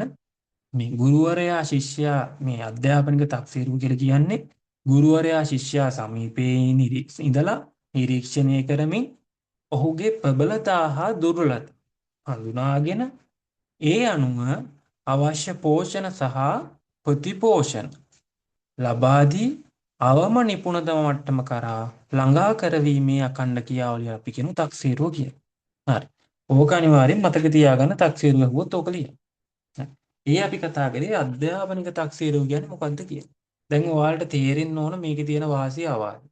එතකොට ළමයෙක්ගේ මේ ප්‍රබලතා දුබලතා හඳුනා ගන්න පුළුවන්. මූට අමතර පන්ති කරන්නවද ප්‍රතිපෝෂණ ලබා දෙන්න ඕනද කියලා තක්සේරුවෙන් අපිට ලබා ගන්න පුළුවන්. ඉතින් ඔය ගුරුවරයාට තියෙන මේ වාසි තමයි ඕව. ළමයටත් ඔය දේවල් වාසි තියෙනවා. ඉතින් ඔය ටික හිතලා උනන් ලියන්න පුළුවන්. දැන් ඔයාලට තේරෙනවනේ ළමයා ඉන්න මට්ටම දැනගන්න පුළුවන්. එතකොට මෙයාට ප්‍රතිපෝෂණ මට්ටම් ලබා දෙන්න පුළුවන්. මෙයාගේ දුර්වලතා මේ දැනගන්න පුළුවන්. දෙමව්පියන් දැනුවත් කරන්න පුළුවන් මේ තක්සේරු ක්‍රියාවලියේ අවසානයේ. මෙන්න මේ දේවල් මේකෙන් ලැබෙනවා. හරි. එතකොට මේ අධ්‍යාපන තක්සේරුවේ ප්‍රධාන වශයෙන් වර්ග තුනක් තියෙනවා. හරි. මෙන්න මේ තුන තමයි මේ ස්වයං තක්සේරුව, සමපදස්ථ තක්සේරුව සහ සුසාධ්‍ය කරන තක්සේරුව. මොකද්ද? ස්වයං තක්සේරුව, සමපදස්ථ තක්සේරුව, සුසාධ්‍ය කරන තක්සේරුව කියලා කොටස් තුනක් තියෙනවා. හරි.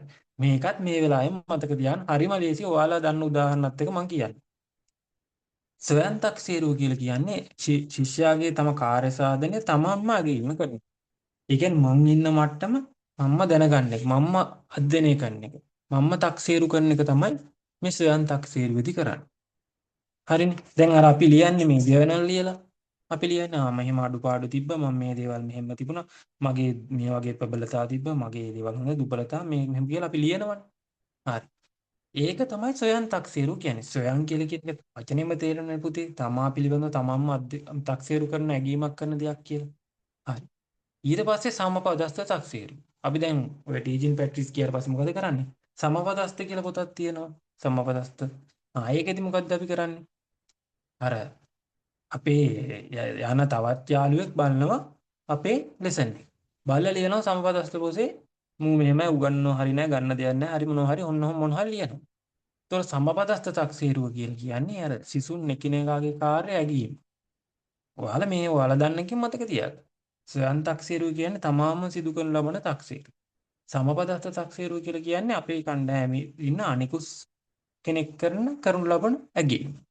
ඒතර සුසාධ්‍ය කරන තක්සේරුව කියලා කියන්නේ ඔයාලගේ කතිකාචාරය. නැත්නම් ලෙක්චර් ඇවිල්ලා මොකද කරන්නේ පිටිපස්සේ ඉඳන් ඔයාලා උගන්වන ඒවා බලලා ලෙසන් ප්ලෑන් පොතේ අන්තිමට ලකුණු දීලා ඔයාලා ලකුණු මට්ටම ලියලා ඒ මේ ඇගීම සිදු කරලා යනවා. අන්න ඒක තමයි සුසාධ්‍ය කරන තක්සේරුව කියන්නේ. නිරීක්ෂකයෙකු හෝ විෂය ප්‍රවීණයෙකු විසින් තක්සේරුව සමාලෝචනය කිරීම, සනාථ කිරීම තමයි සුසාධ්‍ය කරන තක්සේරුව. හරිනේ. දැන් උදාහරණත් එක්කම මතකයිනේ. තක්සේරුවේ ප්‍රධාන ආකාර තුනයි. ස්වයං තක්සේරුව, සමපදස්ස තක්සේරුව, සුසාධ්‍ය කරන තක්සේරුව. උදාහරණ ටික මතක තියාගන්න. ස්වයං තක්සේරුව කියන්නේ අපි විසින්ම කරන ලබන තක්සේරුව අපේ කාර්ය සාධනේ. සමපදස්ස කියලා කියන්නේ අපේ ඔය ටීපී එකම මතක තියාගන්න. රීජන් ප්‍රැක්ටිස් කියපු එකම මේ තුන මතක තියාගන්න. සමපදස්ස තක්සේරුව කියන්නේ අපේ කණ්ඩායමේ ඉන්න වෙන කෙනෙක් කරන ලබන තක්සේරුව. සුසාධ්‍ය කරන තක්සේරුව කියන්නේ අර ලෙක්චර් ඇවිල්ලා කරන තක්සේරුව කියලා මතක තියාගන්න. ඒක ලියනකොට ලියන්න නිරීක්ෂකයෙකු හෝ විෂය ප්‍රවීණයෙකු විසින් කරනු ලබන තක්සේරුව. හරි නේද? එතකොට මේ තක්සේරුවේ ප්‍රධාන ආකාර ටික තමයි අපි මේ කිව්වේ. හරි. ඔන්න මෙතන හැඳින්වීමකුත් තියෙන වෙනම ස්වයං තක්සේරු කියන ශිෂ්‍යයා තම ඉගෙනුම් කාර්ය ප්‍රගතිය ප්‍රබල සහ දුර්වලතා තමා විසින්ම ඇගීම ලක් කිරීම ස්වයං තක්සේරු ලෙස හඳුන්වනවා. මේකෙදි පුතේ ලක්ෂණ තියෙනවා මොනවද? තමන්ගේ ඉගෙනීම පිළිබඳ අවබෝධයක් වර්ධනය කරන. ඒ කියන්නේ තමන් ඉන්න මට්ටම දැනගන්න පුළුවන්. ඊට පස්සේ දුර්වලතා හඳුනාගෙන ඒවා නිවැරදි කර ගැනීමට උපකාරී වෙනවා. දැන් ඔයාලට හිතනවා මට මේ පාඩම මේ මිනුවේ මේ පාඩම බෑ. ඒ නිසා මම තව ටිකක් මේක පාඩම් කරන්න ඕනේ කියලා තමන්ම තක්සේරු කරලා කරනවා. කවුරුවත් කියලාවත් නැහැ. වගකීමෙන් ඉගෙනීමට පෙළෙනවා. ඇයි? මේක තමන්ටම හිතන දෙයක්නේ. මේක පෙළඹවීමක් ඇති වෙනවා තමන්ටම මේ වැඩ ටික කරයි. උදාහරණයක් දෙන රචනයක් ලියා අවසානයේ ගුරුවරයා ලබා දුන් පිරික්සුම් ලයිස්තුව අනුව තමන්ගේ වැරදි හඳුනාගෙන නිවැරදි කර ගැනීම. මේකට හොඳ එකක් තමයි මොකද දැන් ඔයාලා ලෙක්චර් ඇවිල්ලා ඔයාලගේ අර අධීක්ෂණ සටහන කියලා එකක් තියෙනවා. හරි ලෙක්චර් ලියන්නේ ඔයාලා ඒකේ ලියනවා සම්පූර්ණ පිටුවක් පිරෙන අඩුපාඩු ටික ලියනවා. ලියුවට පස්සේ ඔයාලා මම බලන්නේ නැතුව ඇති එහෙනම් බලන්න ඕන. බැලුවට පස්සේ ඔයාගේ වැරදි අඩුපාඩු එක ලියලා තියෙනවා. එතකොට ඒක තමයි මෙතන කියන්නේ හඳුනාගෙන ඒව නිවැරදි කරගන්න ඊළඟ මේ පීරියඩ් එක උගන්න නැති ආයි ලෙක්චර් එකදී ඒ අඩුපාඩු ටික හදා ගන්න තමයි එතන ලියන්නේ. ඒක ස්වයං තක්සේරු. එහෙම කරනවා නම් කරන්නේ නැහැ. ඊළඟට යනවා මේ සමපදස්ස තක්සේරුව.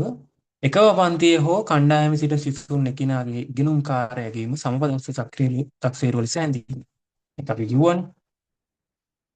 ලක්ෂණ තියෙනවා එකිනෙකාගේ ඉගෙන ගැනීමට අවස්ථාව ලැබේ. අපි දැන් ටීචින් ප්‍රැක්ටිස් කියලා පස්සේ අනිත් එක්කෙනා ප්‍රවේශ ගන්න විදිය ටිකක් නිර්මාණශීලීව ගන්නවා නම් අපි ඒ දෙයින් ඉගෙන ගන්නවා. අපේ ඒකට අපේ එකත් පොඩ්ඩක් ඒ අනුකරණය කරන කෙනෙක් පොඩ්ඩක් අපේ වැරදි හදාගෙන පොඩ්ඩක් මාමත් පොඩ්ඩක් හඬ පාලනය කළා මේ විදිහට නිර්මාණශීලී ප්‍රවේශයක් ගත්තා නම් හොඳයි කියලා අපි සම්පදස්තකෙමිති කරන්න පුළුවන්. එකිනෙකාගේ ඉගෙනීමට අවස්ථාව ලැබෙනවා.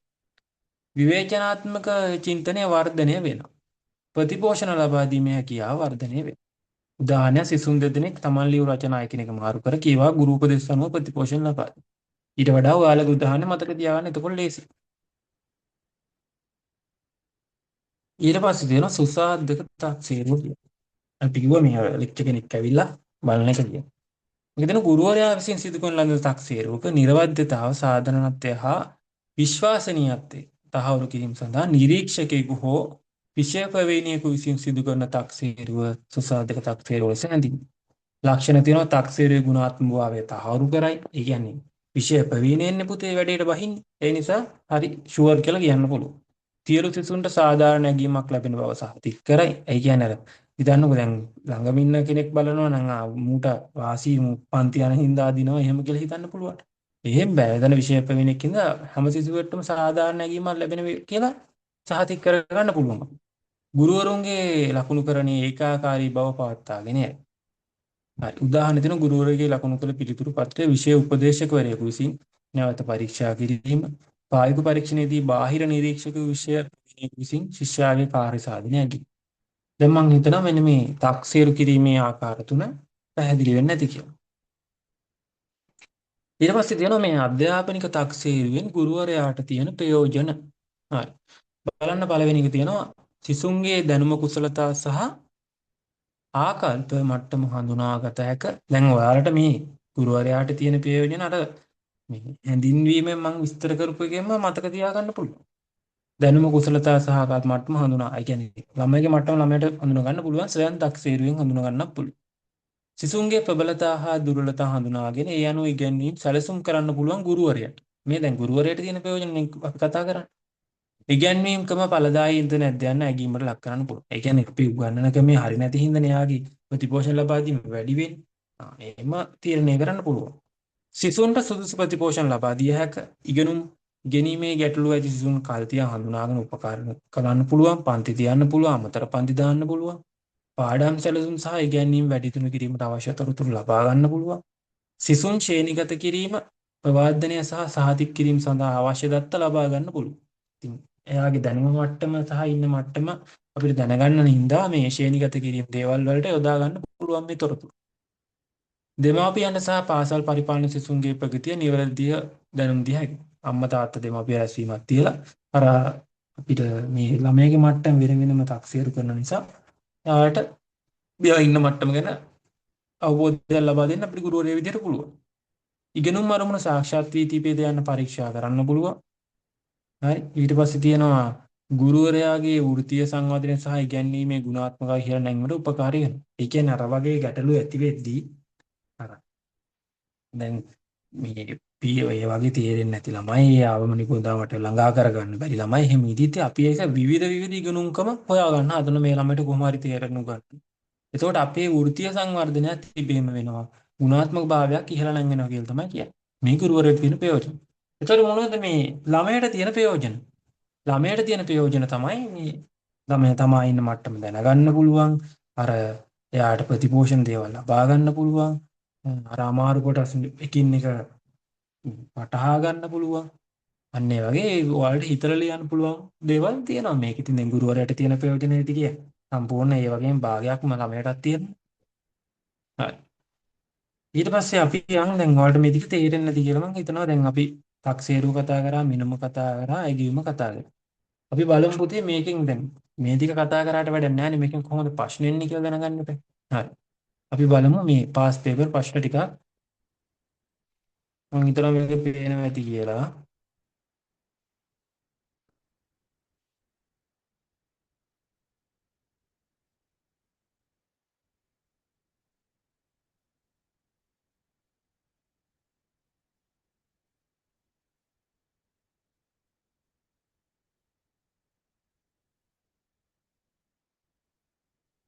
බලන්න පළවෙනි ප්‍රශ්නේ දැන් ඔයාලට තේරෙනවනේ දැන් මේකේ හැමදාම මෙන්න මේ අහන ප්‍රශ්නයක් තියෙන්නේ බලා ගන්න පුළුවන් නේ.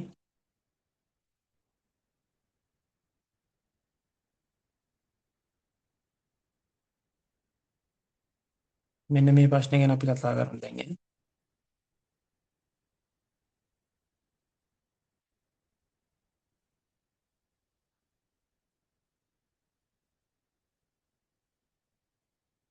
පළවෙනි ප්‍රශ්නේ තියෙනවා මේ මිනුම සහ ඇගුම යන අර්ථකථනය කරන්න කියලා. දැන් බලන්න කොච්චර ලේසිද. මේකේ ලකුණු දෙකයි දෙන්නේ මේ එන හැලී ලියන්න එපා මේකට. දැන් මේ ලකුණු මට්ටම් බලලා විභාගයට නැත්තම් ඔයාලට වෙලාව මදිනවා මේ මෙෂර්මන්ට් පේපර් එකේ ගොඩාක් ළමයිට වෙන්නේ වෙලාව මදි වෙන එක. මොකද අර ගණන් ටිකත් හදන්න එපා. ඒ නිසා මේ ලකුණු දෙකක් තියෙන ප්‍රශ්න වලට දන්නවා කියලා ලොකු පිටු ගණන් ලියන්න එපා. ලකුණු දෙක නම් කොච්චර ලිව්වද දෙන ලකුණු දෙකයි. ඒකට හරියන්න පිළිතුර ලියන්න. හරි. මෙතන අහන්නේ මේ මිනුම සහ යොගුම යන අර්ථකථනය කරන්න කියලා තියෙන්නේ. අපි ගෝ මොකද්ද මිනුමක් කියලා කියන්නේ? කිසියම් වස්තුවකට හෝ සිද්ධියකට කිසියම් නියාමයකට අනුව අංක පැවරීමේ ක්‍රියාවලිය. නැත්තම් යම් ගුණයක් පවත්නා ප්‍රමාණය සංඛ්‍යාත්මක ලෙස හෝ ගුණයක් ලෙස විස්තර කිරීම මිනුමයි. යම් කිසි ගුණයක පවත්නා ප්‍රමාණය සංඛ්‍යාත්මක ලෙස හෝ ගුණයක් ලෙස විස්තර කිරීම. නැත්තම් ඔයාලා සරල දේ මතක තියාගන්න කිසියම් වස්තුවකට හෝ සිද්ධියකට කිසියම් ක්‍රමවේදයකට අනුව අංක පැවරීමේ ක්‍රියාවලිය. නැත්තම් සංඛ්‍යා භාවිතයෙන් දත්ත විශ්ලේෂණය කිරීම කියන්නේත් මෙනු. ඔය වගේ සරල මේ ඔයාලම හදාගෙන නිර්වචනයක් මතක තියාගන්න. මම ආයි කියන්නම් සංඛ්‍යා භාවිතයෙන් දත්ත විශ්ලේෂණය කිරීම කියලා ලියන්න පුළුවන් අපේ මෙනු. තව ලියන්න පුළුවන් කිසියම් වස්තුවක හෝ සිද්ධියක කිසියම් නියාමයකට අනුව අංක පැවරීමේ ක්‍රියාවලිය කියලා. පිට නැත්තම් ආයි ලියන්න පුළුවන් ඔයාලා මෙතන ලේසි එකක් මතක තියාගන්න. යම් ගුණයක පවත්නා ප්‍රමාණය සංඛ්‍යාත්මක ලෙස හෝ ඒක ගුණයක් ලෙස විස්තර කිරීම මිනුම වේ. ඒ තමයි මිනුම. අපි කතා කරන්නේ මුලින් එතකොට ඇගීමක් කියන්නේ මොකක්ද? ඇගීමක් කියලා කියන්නේ අපි කිව්වා අර යම්කිසි දෙයකට ලබා දෙන විනිශ්චය. අර සින්දු කියන එක මම කියවන මතක තියාගන්න කියලා. මේ මිනුමේදී කරන්නේ සංඛ්‍යාත්මක වටිනකමක් විතරක් දෙන්නේ නැහැ. මට ලකුණු 40යි. බයි බයි පාස් ද බේල්ද කියලා කියන්නේ ඇගීම. නිශ්චිත නිර්ණායක සසදා බලන කල යම්කිසි අර්ථවත් මිනිස් කියාවකට. කියන්නේ මේ හැම එකටම මේ ඇගීමක් සිදු කරන්න බෑ. අර්ථවත් මිනිස් කියාවක් අවසානයේ එහි සාර්ථකත්වයේ කොතෙක්ද විනිශ්චය කිරීමේ කියාවලිය ඇගීමයි. හරිනේ? අපි කතා කරපු උන් තමයි. අර්ථවත් මිනිස් කියාවක් අවසානයේ ඒකේ සාර්ථකත්වයේ කෙතෙක්දයි විනිශ්චය කිරීම තමයි ඇගීමක්. පේපරේ ලියලා ලකුණු 40ද 50ද ගත්ත කියන එක 40යි 50යි ගත්ත කියලා සංඛ්‍යාත්මකව දෙන්න පුළුවන් මිනුමෙන් ඒකේ මේ සාර්ථකත්වය කියන්නේ මේ පාස්ද ෆේල්ද කියලා. අන්න ඒක අගයන එකට අපි කියනවා විනිශ්චයක් කියලා. හරි. ඊට පස්සේ තියෙනවා බලන්න ඊළඟ ප්‍රශ්නේ භෞතික මිනුම සහ මානසික මිනුම හා අධ්‍යාපන මිනුම. මෙතන මේ මානසික මිනුමයි අධ්‍යාපන මිනුමයි කියන්නේ දෙකම එක අදහස. අතර ඇති වෙනස දක්වන්න මොකද්ද පුතේ භෞතික මිනුම කියලා කියන්නේ මම කිව්ව එකම තමයි වචන විතරයි කිව්වේ නැත්නම් භෞතික මිනුම කියලා කියන්නේ යම්කිසි වස්තුවක භාරය දිග පරිමාණය උෂ්ණත්වය කියන්නේ ඔය අපිට භෞතිකව මනින්න පුළුවන් භෞතික ගුණාංග තියෙන. ඒ දේවල් මනින්න එක තමයි භෞතික මිනුම. නැත්නම් මානසික මිනුම අධ්‍යාපන මිනුම කියලා කියන්නේ අපි මේ ශිෂ්‍යයාගේ කරනු ලබන මිනුම. දැන් අපි කතා කරන අධ්‍යාපන මිනුම තමයි ඔය කියන්නේ. මේ දෙක අතර තියෙන මේ වෙනස මොකක්ද කියලා මේ තුන අතර තියෙන වෙනස මොනවද කියලා අහන්න. දැන් භෞතික මිනුම වස්තුවක බාර පරිමාව ඔය පිටේ මේ මිනුමට සංයුක්ත ගුණාංග මෙන්ම විවෘත ගුණාංගද අයිති වෙනවා කියලා තියෙනවා. ඊට පස්සේ මිනුම් මේකකයේ සමතාවයක් තියෙනවා. අපි කතා කරානේ අර මේ සාපේක්ෂ ශූන්‍යයක් තියෙන එකට මොන කෝදුවටද? අපි කතා කරේ අන්තර් පරිමාණයට කතා කරා. මේ මිනුම් මේකක අතර සමානතාවයක් තියෙනවා කියලා.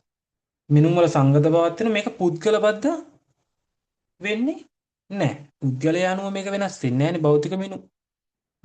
එතකොට මේ භෞතික මිනුම්නේ අපි කතා කරන්නේ අර සාපේක්ෂ ශූන්‍ය නිර්පේක්ෂ ශූන්‍ය සංසන්දනය කළා මේ මිනුම් මේකක තියෙන සමානතාවය මිනුමේ සංගත බව පුද්ගල බද්ධ වෙනවද පුද්ගල බද්ධ වෙන්නේ නැද්ද කියලා.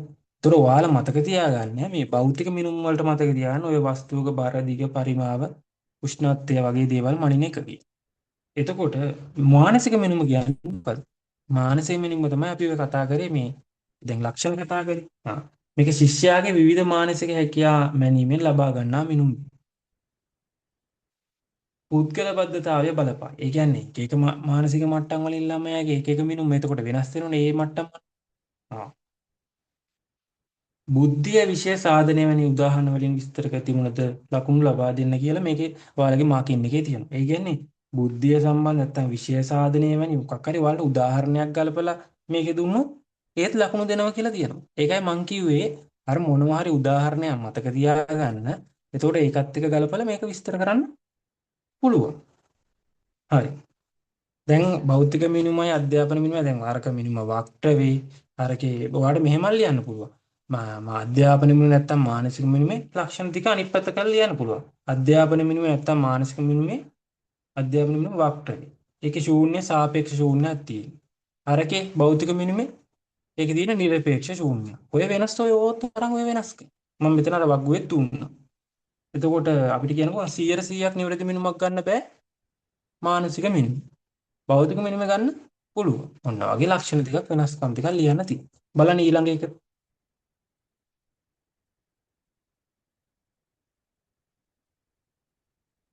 සාම්ප්‍රදායික ඇගයුම් සංස්කෘතියේ සිට තක්සේරු සංස්කෘතියට මාරු වීමේ අවශ්‍යතාවය නූතන අධ්‍යාපන ප්‍රවණතාවය.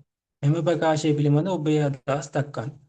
මේ කියන්නේ මේ ඇගියුම් කරන අද අපි ඇගියුම ලක් කරේ අර විනිශ්චයක් කරන එක. ඒකේ ඉඳලා මේ තක්සේරු සංස්කෘතියට මාරු වීමේ අවශ්‍යතාව නූතන අධ්‍යාපනයේ ප්‍රවණතාවයයි කියලා කියන්නේ. දැන් ඔයාලා තක්සේරු කරන මතකයි ඇගීම කියන එක මතකයි. එතකොට මේ දෙකේ මේ ඇගීම ඉඳලා තක්සේරුකරණයට එන්න තියෙන මේ ප්‍රවණතාවයක් තියෙනවා දැන් තියෙන අධ්‍යාපන. මේක ඔයාලගේ වශයෙන් මොකද්ද මේකට හේතුව කියලා විස්තර කරන්න තියෙන්නේ. හරි. මේකේ දැන් මේ දැන් තියෙන මට්ටම මේ ඇගීමේ තියෙන මට්ටමයි තක්සේරුවේ තියෙන මට්ටමයි සංසන්දනාත්මකව විස්තර කරන්න තියෙන්නේ. දැන් ඔයාලා දන්නවා ඇගීම් කියන එකේදී කරන්නේ විනිශ්චයන්නේ. එතකොට ඒකේ දැන් ශ්‍රේණිගත කිරීමට නැත්තම් සහතිකයක් ලබා දෙන්න තමයි වැඩි අවධානය දෙන්නේ. තක්සේරු කිරීමේදී ඒක නෙවෙයි. එතකොට මේ අර ඉගෙනුම් ඵල අවම නිපුණතා මට්ටම කරා ළඟා කරන අරමුණ තමයි තියෙන්නේ. හැබැයි ඇගීමේදී කරන්නේ විනිශ්චයක්. යා සහතිකයක් දෙන්න ශ්‍රේණියක් ලබා දෙන්න වගේ තමයි ඒක කරන්නේ. ඒ නිසා දැන් අලුත් අධ්‍යාපනයට එද්දී ඒක විතරක් බලලා මදි. සහතිකයක් දෙන එක බලලා පෞරුෂය නිර්මාණය කරන්න බැලා මේකේ. ඒතකොට ඒ ළමයා අවම නිපුණතා මට්ටම කරා ළඟා වෙන්න ඕන ඉගෙනුම් ඵල සාක්ෂාත් කරගන්න ඕන. ඒ දේවල් තියෙනවා. ඊළඟ තමයි මේ ඇගියුම් සංස්කෘතියේ ප්‍රජානන හැකියාව ගැනීමට මුල් තැන දෙනවා. තක්සේරු සංස්කෘතිය ප්‍රජානන හැකියාව ආවේදනගත ලක්ෂණ, මනෝචාලක කුසලතා, පෞරුෂගත ලක්ෂණ කෙරෙහි අවධානය දෙනවා. ඒ කියන්නේ අර බුද්ධිය මට්ටම විතරක් මනින එක තමයි මේ ඇගියුම් සංස්කෘතියේදී වෙන්නේ. ඒකයි ප්‍රජානන හැකියාව කියලා කියන්නේ. එතකොට මේ තක්සේරු සංස්කෘතියදී බලන මේ ප්‍රායෝගික දැනුම කොහොමද? අර එයා ප්‍රතිපෝෂණ ලබා දීලා මෙයාගේ දුර්වලතා බලලා ඒ ගුරුවරයා ශිෂ්‍යයා ළඟම ඉඳලා මේ දේ කරන ඒ දේවල් වෙනවා. ඊට පස්සේ මේ ඇගියුම් සංස්කෘතිය ප්‍රතිමාන මූලික නැඹුරුවක් තමයි තියෙන්නේ. ප්‍රතිමාන මූලික ඇගීම කියන එක දැන් මතක් වෙන්න ඕන මොකද්ද? පන්තියේ ඉන්න අනිත් ළමයිත් එක්ක සංසන්දනය කරලා තමයි ඇගීම සිදු කරන්නේ. ප්‍රතිමාන මූලිකයි. ඒ විනිශ්චය කරන්නේ එහෙම. හැබැයි තක්සේරුව කිරීමේදී යම්කිසි නිර්ණායකයක් තියෙන මේ නිපුණතා මට්ටම කරා මේ ලකුණු මට්ටම කරා ළඟා වෙන්න ඕන. අට ඒ දේවල් බලනවා තක්සේරු කිරීම. ඇගියුම් සංස්කෘතියේදී මේ දක්ෂ සිසුන්ට වැඩි අවස්ථාවක් දෙනවා. තක්සේරු සංස්කෘතිය එහෙම නැහැනේ. ගුරුවරයා ශිෂ්‍යයා ළඟ ඉඳලා හැම සිසුවෙක්ම අවම සාධන මට්ටම කරා ළඟා කරන එක තමයි ගුරුවරගේ කාර්යභාරය තක්සේරු විදි. හරි. මේ මෙතෙන්දි මෙන්න මේ ලක්ෂණ ටික එකිනෙක සංසන්දනය කළා. ඔයාලා වගුවක් ගහලා හරි ගමන්නේ කොහොම හරි විස්තර කළා. මේ ඇගීමේ ඉඳලා තක්සේරුවට යන එකේ තියෙන වාසිය. දැන් අලුත් නව අධ්‍යාපනයට මේ ඇගීමේ සංස්කෘතිය වල තක්සේරු අධ්‍යාපනයට පෙළඹෙන්න තියෙන වාසිය මොකක්ද කියලා තමයි ලියන්න කියලා. දැන් තේරෙනවා ඇතිනේ. ඒක හරිම ලේසි මේ දෙක සරල අදහස ඔළුවේ තියාගත්තා පස්සේ හරි. හරි. දැන් ඒ බලන්න මේ වගේ ප්‍රශ්නයක් අහුවට පස්සේ අර එකම කොටසෙන් විස්තර ටික ඔක්කොම ලියලා දාලා ඉවර කරන්න පුළුවන්. අපි යන්නේ දැන් ඊළඟට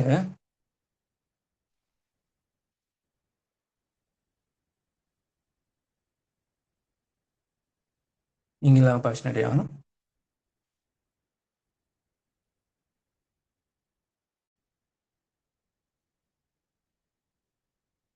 ඔන්න බලන්න මේ 2022 පාස් පේපරේ ආයෙ අහලා තියෙන ප්‍රශ්නයක්.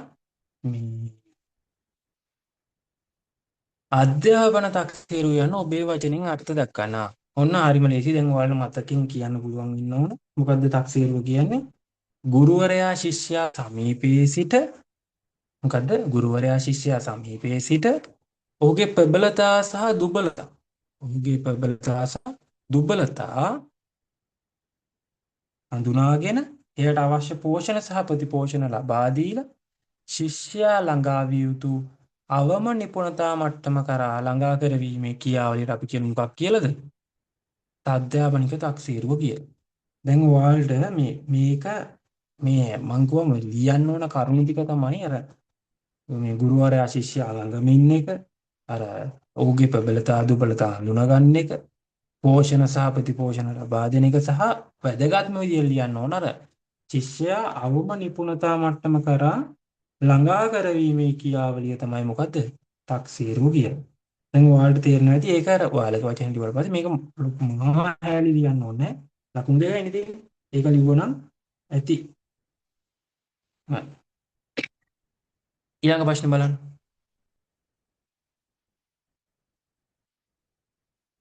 ඔන්න අපි දන්න එකක් තියෙන්නේ සම්පින්ඩිත ඇගීමට වඩා සම්භාවන තක්සේරු මෙතන මේ ඇගීම හැවුවත් තක්සේරු හැවුවත් ඔයාලා දැන් මේ සම්භාවන තක්සේරු සම්පින්ඩිත ඇගීම කියලා දැන් මෙතන වෙනස්නේ.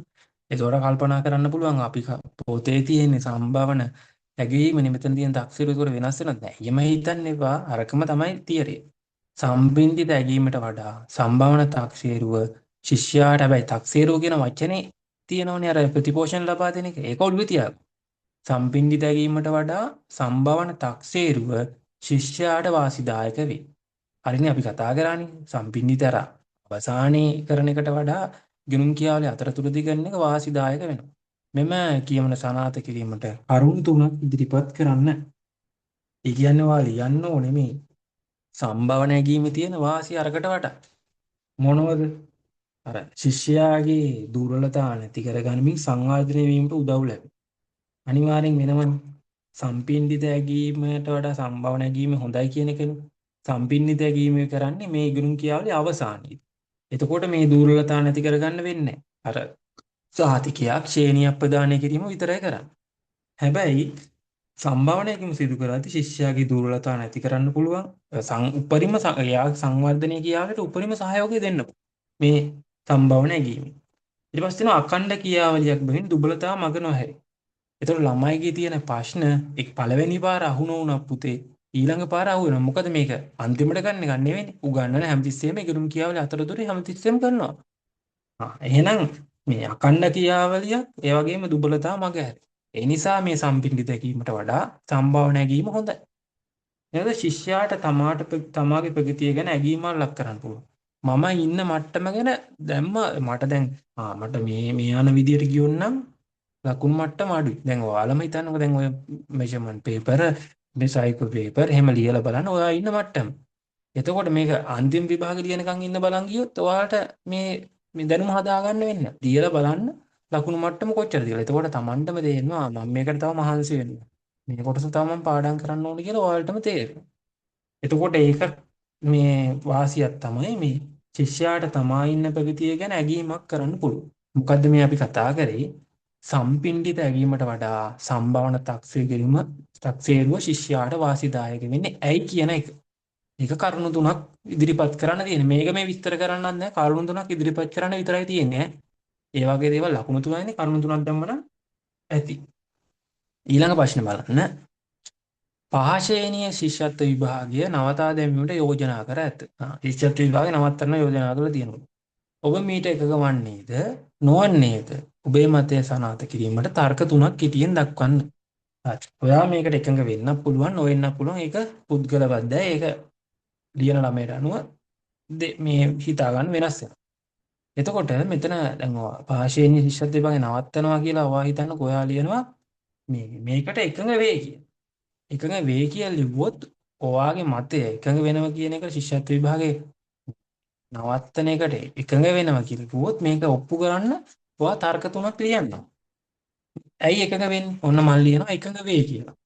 එකඟ වෙන්න හේතුව තමයි පොඩි ළමයිට මොකද අධික පීඩනය අර පන්ති ඇදලා යනවා ශිෂ්‍යත්ව පන්ති අර දෙමළ කියලා කියනවා ගැටලු පන්ති කියනවා හැම මගුල අරකයි මේකයි කියනවා. එතකොට අර පොඩි එකාට පීඩනය වැඩි හිටගෙන නිදා ගන්න සයිස් එකටපත් වෙනවා. එතකොට මම මේ විභාගයේ ශිෂ්‍යත්ව විභාගේ නවත්තන එකට කැමතියි කියලා කිව්ව හින්දා තමයි මේ ටික කියන්නේ. මානසික පීඩනය. ඒ නිසා මම මේක එකඟයි. ප්‍රාථමික අධ්‍යාපනය තේරීම අවටදායක බව. ඒ කියන්නේ මේ මුල් කාලෙම මෙතනින් මේ ළමයා මෙහෙම මේ දැන් මේක කඩින් විභාගයන්නේ. මේ අර කුවට අරගෙන තියෙන්නේ මෙතනින් මේ දැනුම බෑ ශිෂ්‍යත්ව පහන ළමා අම්මලා ඉන්නවා ශිෂ්‍යත්ව බෙල් කියන අපෝ මූට බෑ වැඩ. ප්‍රාථමික අධ්‍යාපන මට්ටමෙන්ම මේ තේරීම සිදු කරනවා. අක්කනම් විභාගේ පාස් වුණා උඹට බෑ. මල්ලි විභාගේ ෆේල්. ඒක මෙතන හරියන්නේ නැහැ. ඒක ගැටලුවක්. ඒ නිසා මම මේක නවත්තනවට කැමතියි කියන මතේ ඔයාලා ඉන්නවා. ඊට පස්සේ මේ පහළ ලකුණු ලබා ගන්න ශිෂ්‍යයන් අර පීඩාවක් වෙනවා අසහනයකට ලක්. එයාලා අමල් ලකුණු වලින් ළඟම යාළුවෝ පාස් වුණා. ඒතකොට ළමයිගේ අර මානසිකට මේ ගැටලුව ඇති වෙන්න පුළුවන්. ඒ පීඩනයත් එක්ක. ඒත විභාග උමතුව ඇති වෙනවා. ළමා නිදහස් සමාජානුවෝජනට විඹට බාධා ඇති වෙනවා. ළමයා විදිහට නිදහසේ එයාලා වැඩෙන්නවා. එහෙම නොවුනට පස්සේ තමයි ගැටලුව ඇති වෙන්නේ. සමාජානුවෝජනය වෙනවා කියලා කියන්නේ සමාජයට අනුව හැඩගැසීමනේ.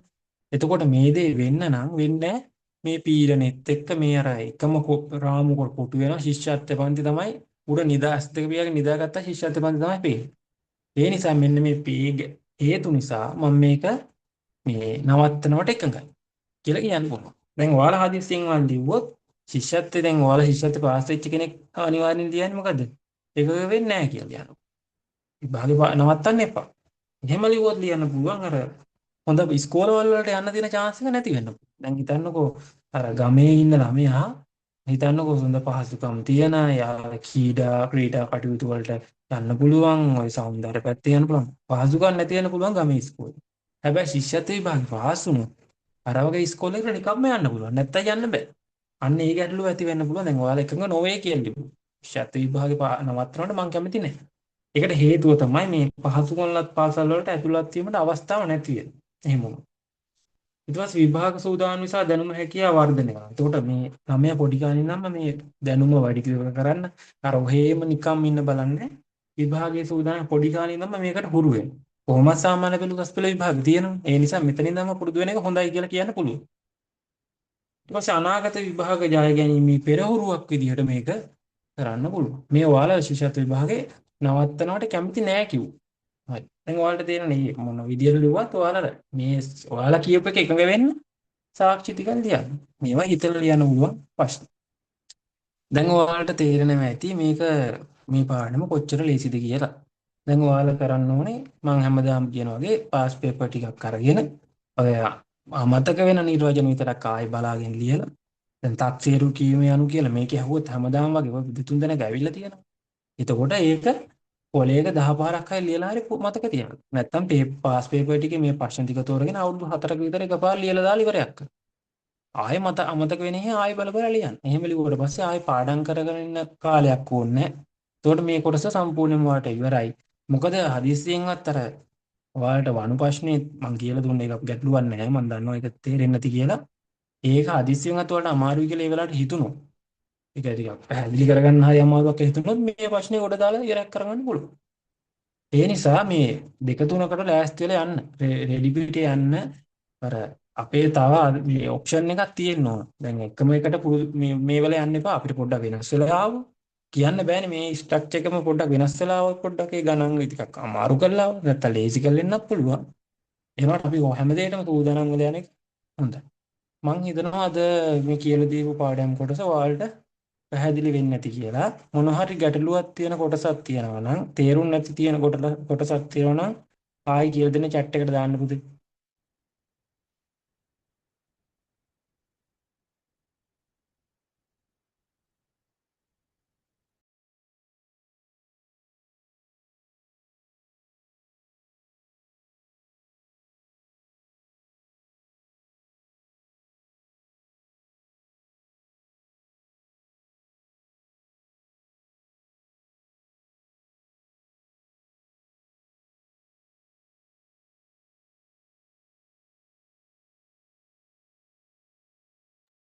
හරි. අන්තර්කෝදු කියන එක අන්තර්කෝදු කියන එක තේරුම් නැහැ කියනවා.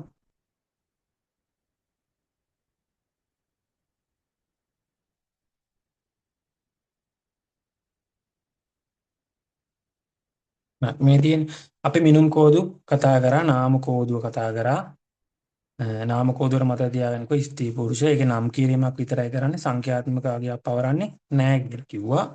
ඊට පස්සේ කතා කරා තරා කෝදුව ඒකේ කරන්නේ තරා කිරීමක් අර ස්ථානය අනුව අනුපිළිවෙලක් අනුව 1 2 3 කරන්නේ. දුවරන රේස් එක මතක තියාගන්න පුවා. අන්තර් කෝදුව කියන්නේ මෙතන තියෙන දත්ත අතර පරතරය සමාන අගයක් ගන්නවලු. මෙහි තාත්වික ශූන්‍යයක් නෑ. ඒ කියන්නේ මේ নিরপেক্ষ ශූන්‍යයක් නෑ. මේකේ තියෙන සාපේක්ෂ ශූන්‍යයක්. මේක මතක තියාගන්න කිව්වේ උෂ්ණත්වය. උෂ්ණත්වය මතක තියාගන්න. මේක අහන්නේ මොකක් හරි දෙපසක්නේ අහන්නේ මොකක් හරි ඡේදයක් තියලා මේක මොන කෝදුවට අයිති වෙන්නේ කියලා අහන්න පුළුවන්. එහෙම කිව්වොත් තමයි මතක තියාගන්න පුළුවන්. මේකේ ලක්ෂණ ටිකක් වව මතක තියාගන්නකො. අන්තර් කෝදුවේ දත්ත අතර පරතරය සමාන වෙන්නේ දැන් උෂ්ණත්වය අතර ඒ පරතරය සමානයි. දැන් මෙතන මේ තරා කෝදුවේ බලන්නකො. පළවෙනි ස්ථානය දෙවෙනි ස්ථානය මේ කියන්නේ ગેප් එක සමාන නෑනේ. ලකුණු මට්ටම හිතන්නකො ගණිත පන්තියේ විෂයන් ලබා ගන්න ස්ථාන පළවෙනිය තියෙන ලකුණු මට්ටමයි මේ දෙවෙනියට තියෙන ලකුණු මට්ටමයි මේ වෙනස්නේ. එතකොට මේ දත්තවල පවතින අතර මේ පරතරය අසමාන. හැබැයි අන්තර්කෝදයේ උෂ්ණත්වය කියන එක එතන සෙල්සියස් අංශක ගානින් වැඩි වෙති අතර සමානයි. ඒතරවා මතක තියාගන්න මේ උෂ්ණත්වය මතක තියාගන්න මේකේ තියෙන සාපේක්ෂ ශූන්‍යයක්. ඒ කියන්නේ උෂ්ණත්වය බිඳුවයි කියලා කියන්නේ මෙතන උෂ්ණත්වයක් නැහැ කියන එක නෙවෙයි. මේක අධ්‍යාපන මිනුමට භාවිතා කරන්න පුළුවන්. ඒ ටික මතක තියාගන්න. සාපේක්ෂ කියන්නේ මොකද්ද? নিরপেক্ষ කියන්නේ මොකද්ද කියලා කියනවා. සාපේක්ෂයි කියන්නේ පුතේ අදාළ තැනට අනුව සාපේක්ෂයි. දැන් හිතන්නකෝ මං දැන් මෙතන කිව්වා දැන් ළමේට මේ ගණිත විෂයට ලකුණු බිඳුවයි. හරිද? ගණිත විෂයට ලකුණු බිඳුවයි කියලා කියන්නේ දැන් අපි අධ්‍යාපන මෙනුක සාපේක්ෂ ශූන්‍යයක් තියෙන කියලා කියනවනේ. ඔන්න ගණිත විෂයට ලකුණු බිඳුවයි කියලා කියන්නේ දැන් බිඳුව කියලා කියන්නේ අපි දන්න එක වටිනකමක් නැහැ කියන එකනේ. හැබැයි පුතේ අධ්‍යාපන මිනුමේදී බිඳුවයි කියලා කියන්නේ එයාට දැනුම නැහැ කියන එක නෙවෙයි. ඒ බිඳුව එතෙන්ට අදාළව සාපේක්ෂයි. හැබැයි බිඳුව උනාට දැනුම නැහැ නෙවෙයි. එයාට ඒ ගණිත විෂය සම්බන්ධ දැනුම අඩු වෙන්න පුළුවන්. හැබැයි විද්‍යාවට ලකුණු 75ක් 80ක් තිබ්බොත් දැනුම නැහැ කියන්න බෑනේ. ආ. එතකොට ඒක සාපේක්ෂයි. ඒ වෙලාවේ හැටියට සාපේක්ෂයි. නිරපේක්ෂ ශූන්‍යයක් කියලා කියන්නේ යම්කිසි ස්ථිර ශූන්‍යයක් තියෙනවා. බිඳුව කියන්නේ අගයක් නැහැ. බර බිඳුවයි කියලා කියන්නේ කිලෝග්‍රෑම් බිඳුවයි කියන්නේ එතන බරක් නැහැ. හැබැයි ළමයෙක්ට ගණිත විෂයට ලකුණු බිඳුවයි කියලා කියන්නේ එයාට දැනුම නැහැ කියලා කියන්න බෑ. තේරුණාද? ඒක නිරපේක්ෂ ශූන්‍යයක් කියලා කියන්නේ එතන ස්ථිර ශූන්‍යයක් තියෙනවා. උස සෙන්ටිමීටර් බිඳුවයි කියලා කියන්නේ උසක් නෑ. එතන බිඳුවයි තියෙන්නේ. හැබැයි චිත්‍ර විෂයට ලකුණු බිඳුවයි කියලා කියන්නේ එයාගේ චිත්ත අඳින්න බෑ දැනුම බිඳුවයි. එයාට මොලයක් නැහැ කියලා කියන්න බෑ ළමයට. අන්න ඒක තමයි ඒකේ කියන්නේ. හරි. මම හිතනවා අද කතා කරපු ටික තේරුණා කියලා. ඔයාලා පාස් පේපර් ටික කරගෙන යන්න ඉස්සරහට මොනවා හරි ගැටලුවක් ආවොත් මේ ගෲප් එකට දාන්න මෙසේජ් මේ ටික තේරුණායි කියලා. මේ වැඩ ටික කරගෙන යන්න. හරි පුතේ thank you.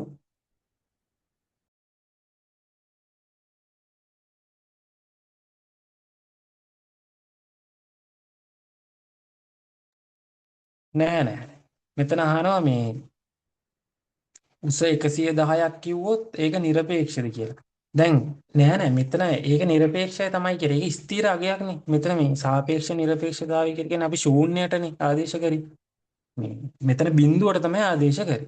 එතන අගයක් නේ උතන. එතකොට නිරපේක්ෂයි කියලා කියන්නේ යම්කිසි දෙයකට වටිනකමක් ඒකම තියෙනවා. දැන් හරි උතන 110 කියන්නේ 110යි. හැබැයි මේ දැන් ඔතන උස කියන එකේ සෙන්ටිමීටර් බිඳුවයි කියලා කියන්නේ එතන බිඳුවට මුකුත් වටිනකමක් නැහැ. මෙතන බිඳුව. අධ්‍යාපන මිනිමේදී බිඳුවයි කියලා කියන්නේ එතන දැනුම නැහැ කියලාම ගන්න බෑ. ඒකයි කියන්නේ.